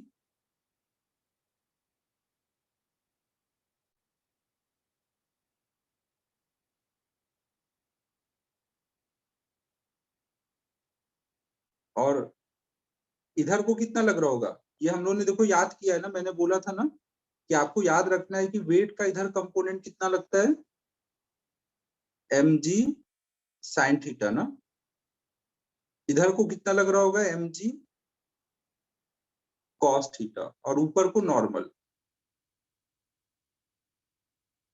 तो अगर हम लोग इक्वेशन लिख के सोचे तो हम क्या बोलेंगे, यहाँ पे ये किधर को चलेगा, जिधर mg लग रहा है उधर को, या जिधर mg sin थीटा लग रहा है उधर को, ज्यादा कौन है, mg है या mg sin थीटा है, नहीं mg ज्यादा होगा ना, क्योंकि sin थीटा तो 1 से कम होता है ना, mg sin थीटा तो mg का कंपोनेंट है ना, mg से तो वो छोटा ही होगा। तो यहाँ पे क्या हो रहा होगा, ये नीचे जा रहा होगा, ये ऊपर को जा रहा होगा ना।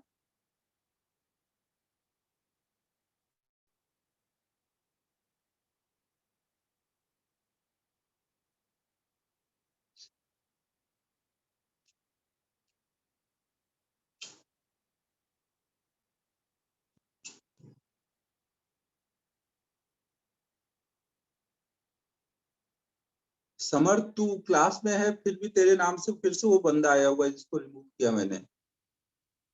समर तू है ना, तू नहीं लॉग इन कर रहा है ना फिर से, समर्थ रसाने।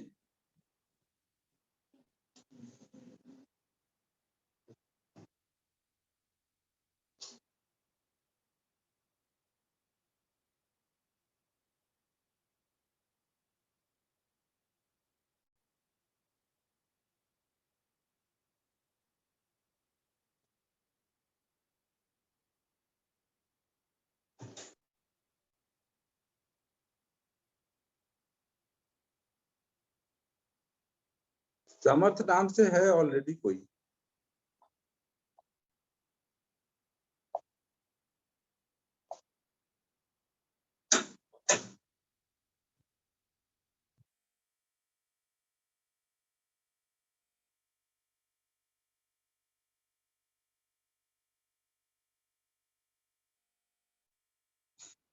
हाँ अभी ले लिया उसको।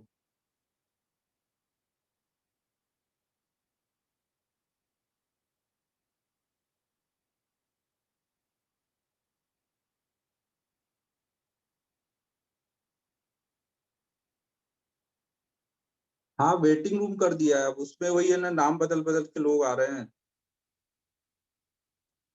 नेहा और समर्थ ये दो लोग आए हैं अभी।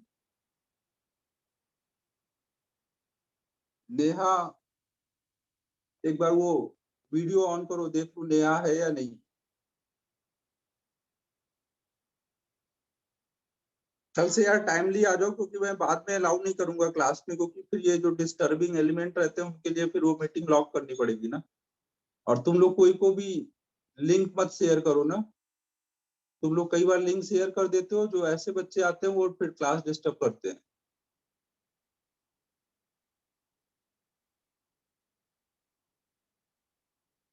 तो देखो बच्चों यहाँ पे,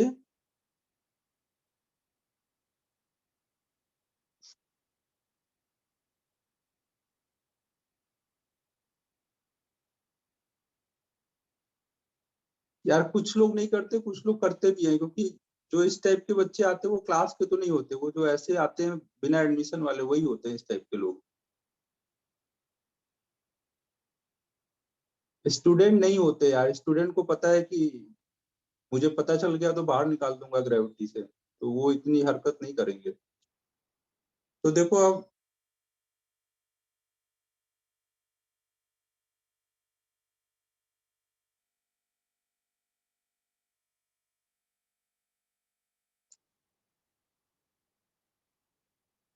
तो यहाँ पे देखो अभी, हाँ वो तो है।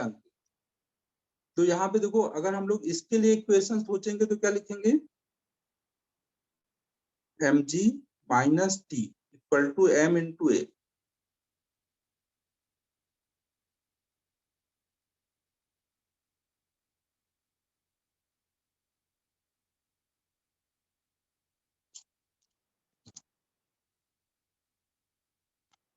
और इसके लिए देखोगे, हाँ शॉर्टकट से कर रहा हूँ सिद्धि ना, इसके लिए जब देखोगे तो इधर को तो फोर्स बैलेंस होंगे, इधर को टी लग रहा होगा, इधर को एम जी साइन थीटा, और ये इधर ऊपर को जा रहा है, तो हम क्या लिखेंगे, T minus M G sine theta equal to M ए।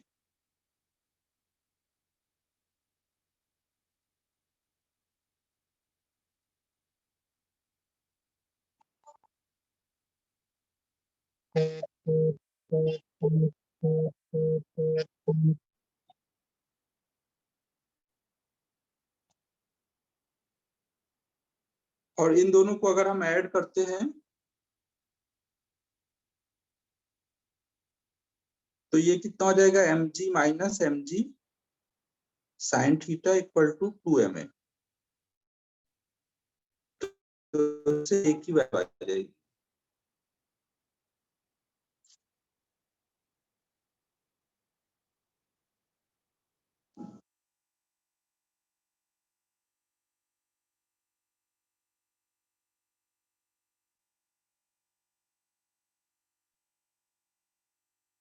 नहीं, ये देखो हम लोगों ने इक्वेशन लिख के करा, और अगर हम लोग डायरेक्ट करते तो हम क्या लिखते, पुलिंग फोर्स देखते ना। पुलिंग फोर्स कितना होता है, mg, इस वाले की वजह से पुलिंग फोर्स कितना आता है, ये नीचे को जा रहा है और इस पे वेट भी नीचे को एक्ट कर रहा है ना।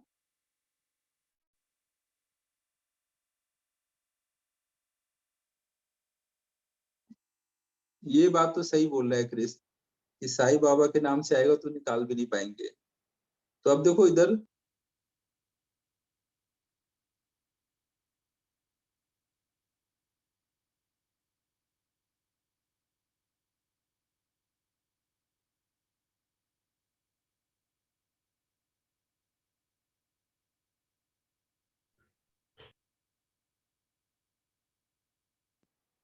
इस वाले की वजह से पुलिंग फोर्स कितना आ जाएगा, प्लस एम जी। श्रेयस को परेशान नहीं करो यार, तुम लोग क्या कर रहे हो। श्रेयस छोटा बच्चा है, उसको तुम लोग ऐसे परेशान कर रहे हो, सही बात नहीं है ये।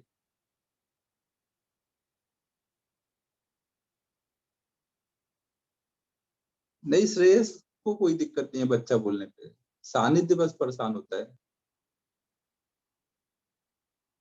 सानिध्य आज आया है कि नहीं, सानिध्य तो कुछ बोल भी नहीं रहा है। सानिध्य है कि नहीं आज।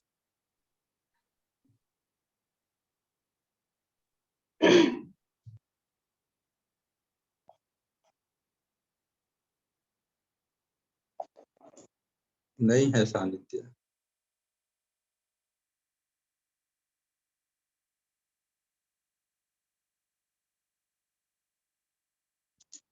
ये बात समझ आ रही है बच्चों, इस पे पुलिंग फोर्स क्या है, एम जी साइन थीटा ना, और वो क्या कर रहा है, रोकने का काम कर रहा है, इसलिए माइनस साइन।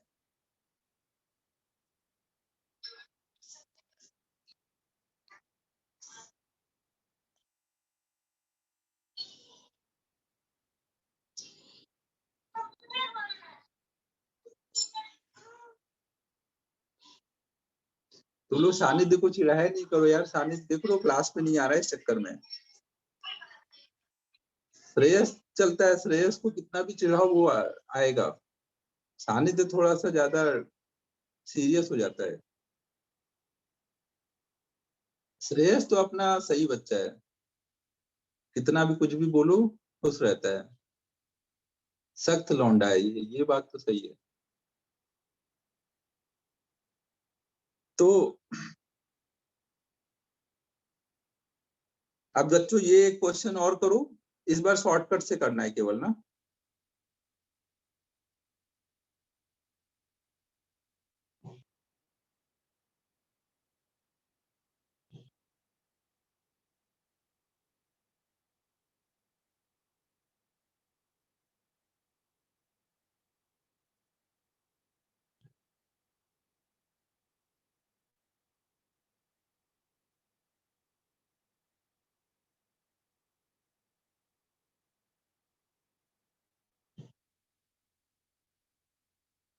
और ये गिवन है क्वेश्चन में कि m1 sine alpha is greater than m2 sign beta.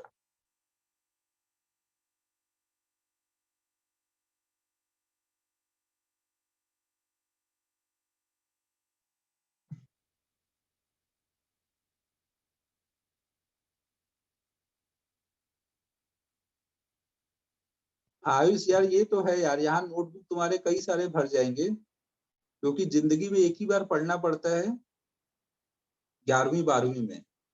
इसके बाद आगे भी नोटबुक नहीं भरेंगे। पूरे बीटेक के 4 साल में भी मेरा एक नोटबुक नहीं भरा था, एक से ही काम चल गया था। बट अभी बस तुम्हारे नोटबुक भरेंगे।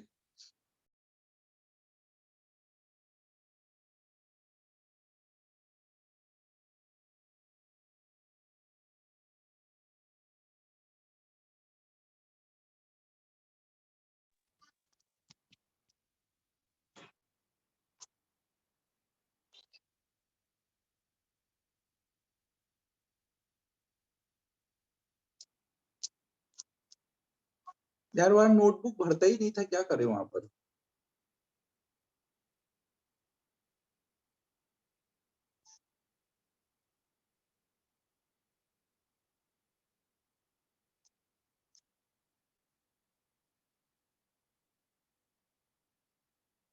और दूसरा, कोयले के माइन में कहाँ नोटबुक की जरूरत पड़ेगी, ये बात भी सही है।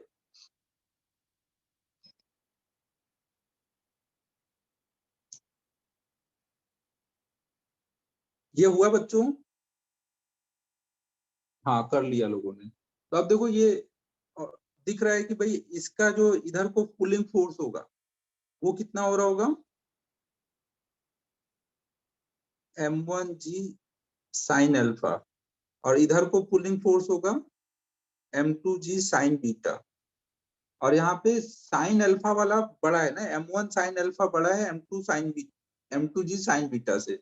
तो मतलब ये इधर को जाएगा और ये ऊपर को जाएगा। तो आप एक्सेलरेशन क्या बोल सकते हो इसके लिए, +m1g sine alpha minus m2g sign beta upon में m1 प्लस m2। नहीं क्रिस, केवल m1 ग्रेटर देन m2 होता तो नहीं बोल सकते थे, क्योंकि आपको ये एंगल भी देखना पड़ेगा। एंगल कितना है दोनों का मिला करके डिसाइड होगा। m1 sine alpha greater than m2 sign beta अगर होगा तभी हो पाएगा।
अब देखो यहाँ पर, ये मान लो एंगल अल्फा है, ये मान लो एंगल बीटा है ना, और ये हॉरिजॉन्टल है।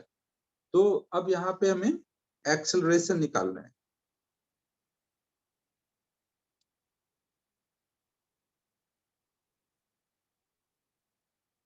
यहाँ का डायग्राम थोड़ा सही कर दो।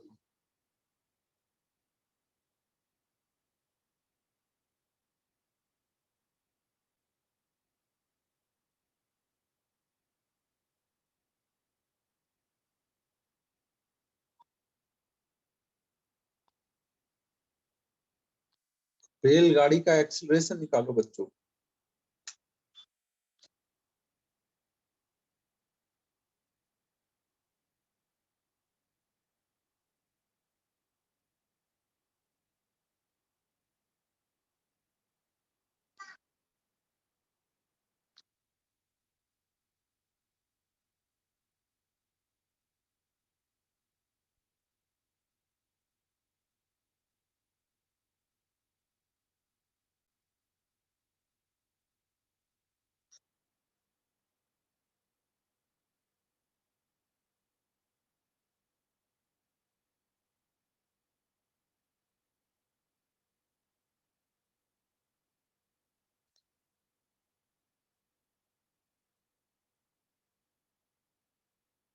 हाँ तेजस, वेरी गुड।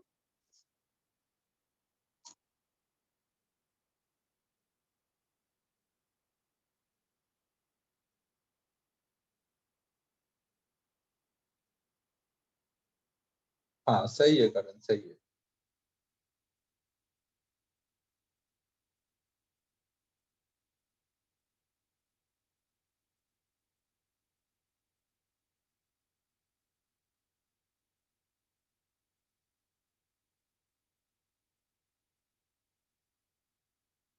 तो बच्चों देखो अब यहाँ पे क्या क्या हो जाएगा।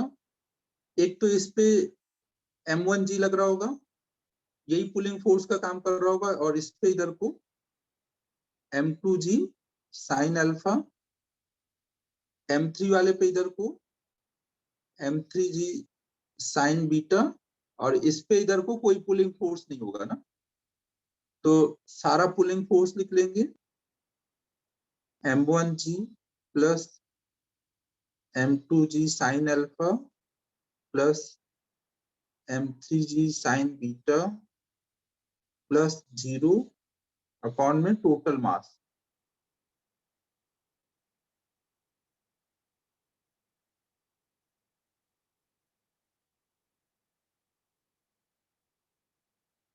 ठीक है बच्चों, यहाँ तक क्लियर है सभी को?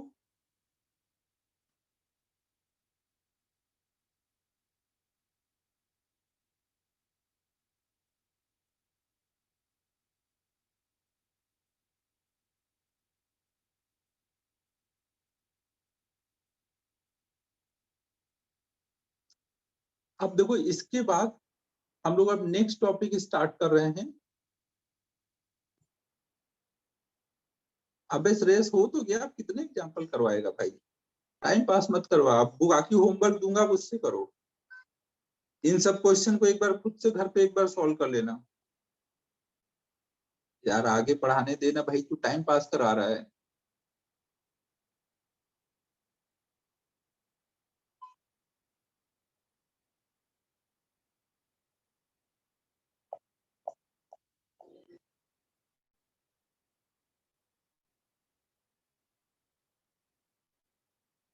तो अब देखो बच्चों, नेक्स्ट टॉपिक हम लोग स्टार्ट कर रहे हैं, कंस्ट्रेंट रिलेशन।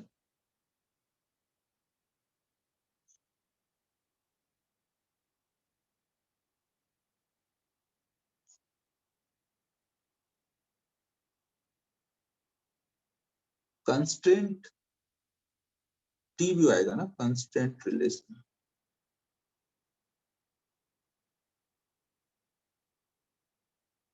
कंस्ट्रेंट रिलेशन मतलब देखो क्या होगा, अगर कोई ऐसी सिचुएशन दी जाए, कोई ऐसी कंडीशन बना दी जाए,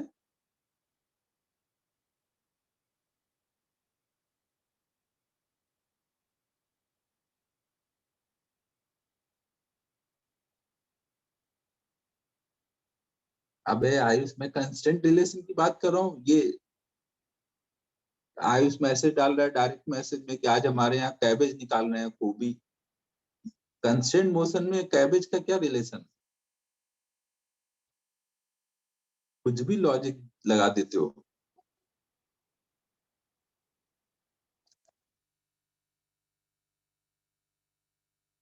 तो अब देखो बच्चों, ये कंस्टेंट रिलेशन क्या होता है?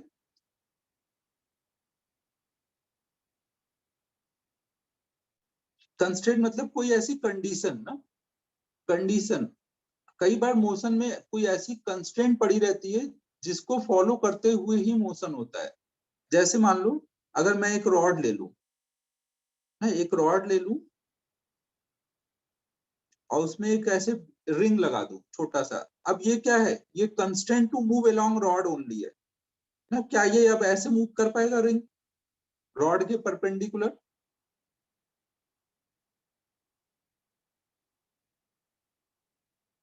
ना, ये कभी भी ऐसे नहीं मूव कर पाएगा, केवल ऐसे मूव कर पाएगा। तो यहाँ पे एक कंस्टेंट आ गया कि इसको ऐसे ही मूव करना पड़ेगा।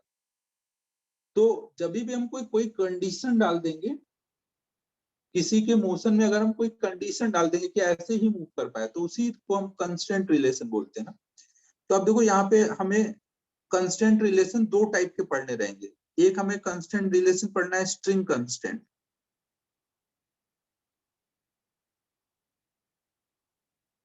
और एक दूसरा पढ़ेंगे वेज कंस्टेंट।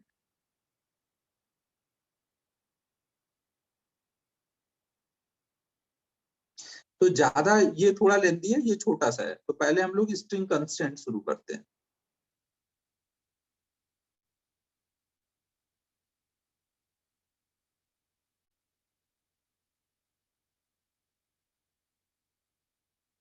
तो देखो ये स्ट्रिंग कंस्टेंट क्या होता है, अगर हम मान लो दो ऑब्जेक्ट को ऐसे एक स्ट्रिंग से कनेक्ट कर दे, अब अगर हम आगे वाले को मूव कराते हैं, अगर हम आगे वाले को मूव करा रहे हैं तो यहाँ पे क्या होगा, जिस एक्सेलरेशन से ये आगे वाला मूव करेगा उसी एक्सेलरेशन से क्या होगा, यहाँ पर पीछे वाला भी मूव करेगा ना।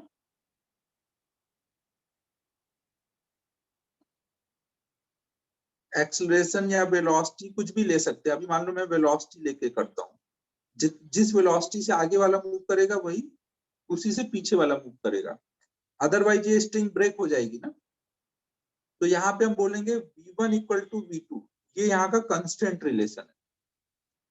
अगर हम या फिर अगर हम डिस्प्लेसमेंट देखें, आगे वाला जितना मूव करेगा, अगर आगे वाला x1 गया है तो ये भी x2 आगे जाएगा, तो x1 इक्वल टू x2 यहाँ का कंस्टेंट रिलेशन है। इसको एक बार डिफरेंशिएट कर दोगे तो वेलोसिटी आ गई है, एक बार और डिफरेंशिएट कर दोगे तो एक्सेलरेशन आ जाएगा। तो ऐसे रिलेशन को हम बोलते हैं, ये यहाँ पे कंस्टेंट रिलेशन है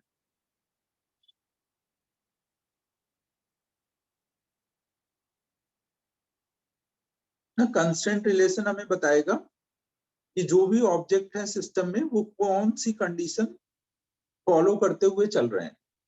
तो यहाँ पे कंडीशन क्या है, जितना आगे वाला चलेगा उतना ही पीछे वाला चलेगा, यही यहाँ पे कंडीशन है।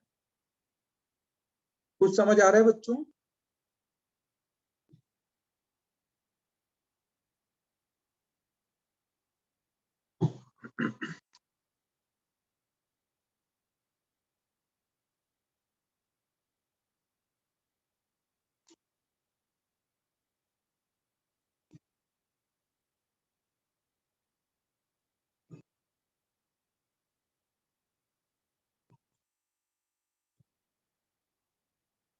अब देखो यहाँ पर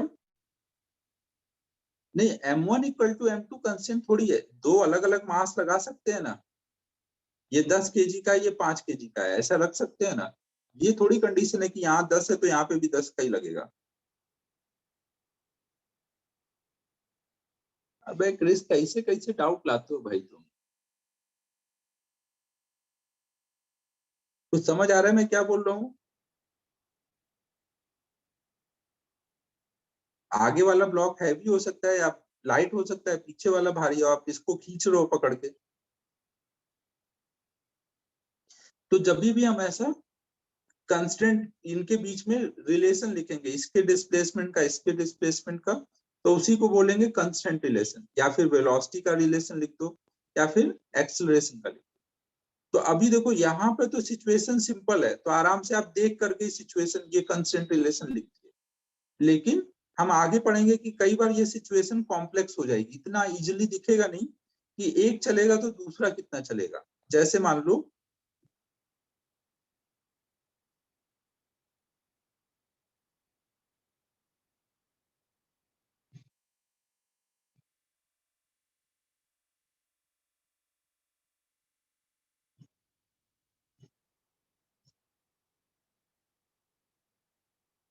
ऐसी कोई सिचुएशन है, तो इसमें आप क्या बोल पाओगे कि जितना ये चलेगा उतना ही ये चलेगा। जब सिचुएशन थोड़ा डिफिकल्ट होगी तो एकदम देख के आपको समझ नहीं आएगा कि दोनों के चलने में क्या रिलेशन है।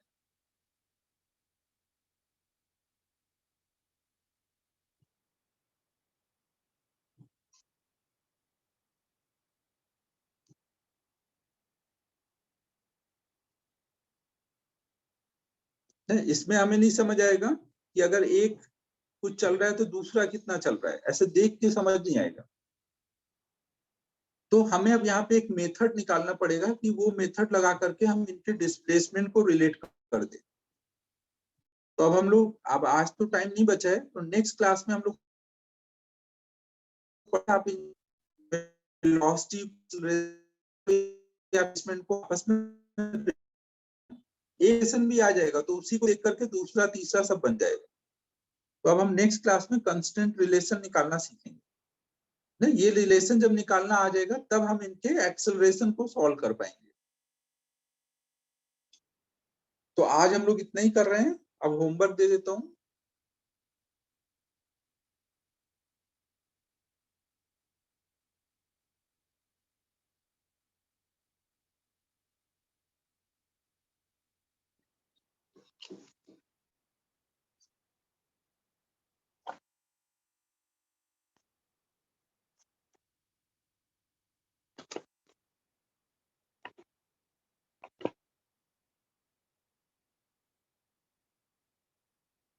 देखो बच्चों, अभी जगह जगह स्प्रिंग बैलेंस आ रहा है।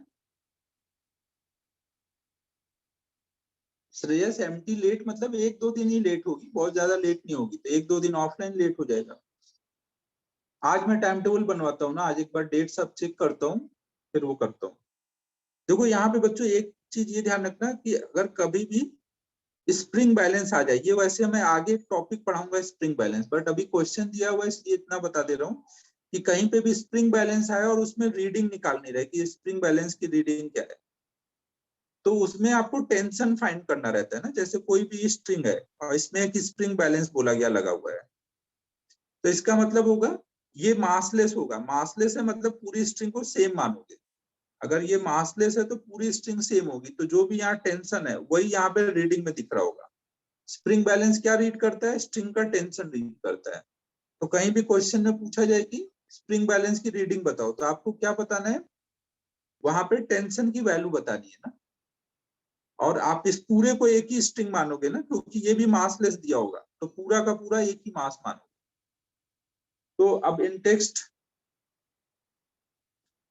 2 में जैसे क्वेश्चन नंबर 1 है, तो वो कर लेना, अभी 2 कर लेना।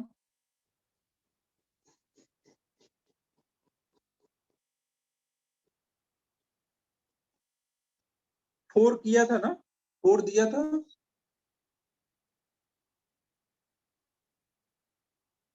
4 कर लेना।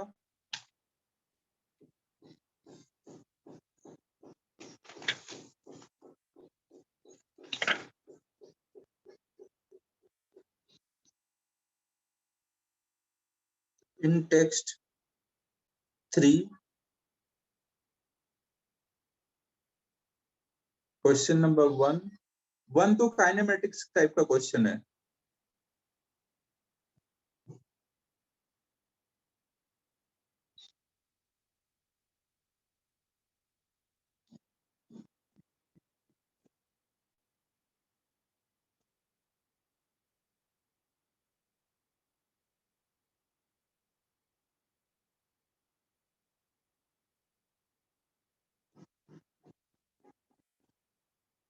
एक ही है तो एक ही की रीडिंग बता दो।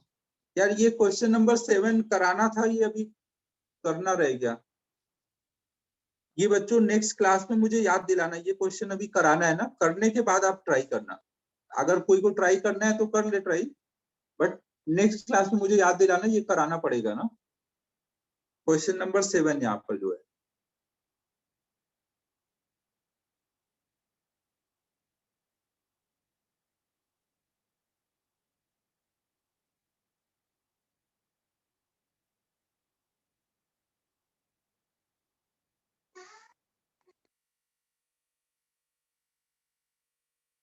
ठीक है, पूरा ही कर लो इन टेक्स्ट।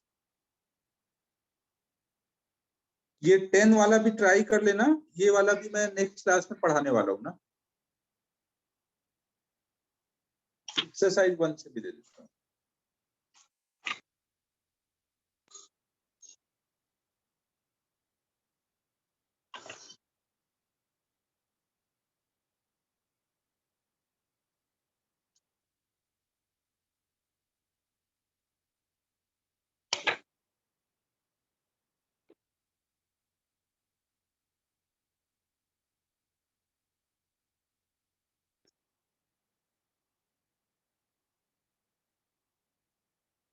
एक्सरसाइज 1 में, हाँ यार वो पूरा ही हो गया है, मैं बोला तो पूरा हो गया इंडेक्स एक्सरसाइज 1 में 1 से लेके 50 तक करना है। इसमें स्प्रिंग के क्वेश्चन छोड़ देना है, एक्सेप्ट स्प्रिंग प्रॉब्लम। नहीं, स्प्रिंग समझो ना, ऐसा बना रहेगा जहाँ पे स्प्रिंग लिखा रहेगा, वो वाले प्रॉब्लम अभी छोड़ देना, बाकी कर लो। कल सुबह ही क्लास होगी ना? कल सुबह क्लास है ना अपनी? तो अभी आप इतना तो कर लेना, कल सुबह हम लोग यहाँ तक डिस्कस करेंगे, ये बाद में डिस्कस करेंगे। तब तक आप ट्राई करते रहो, कल सुबह यहाँ तक करेंगे ना, 2 और 3 तक ही। एक्सरसाइज 1 बाद में करेंगे डिस्कस।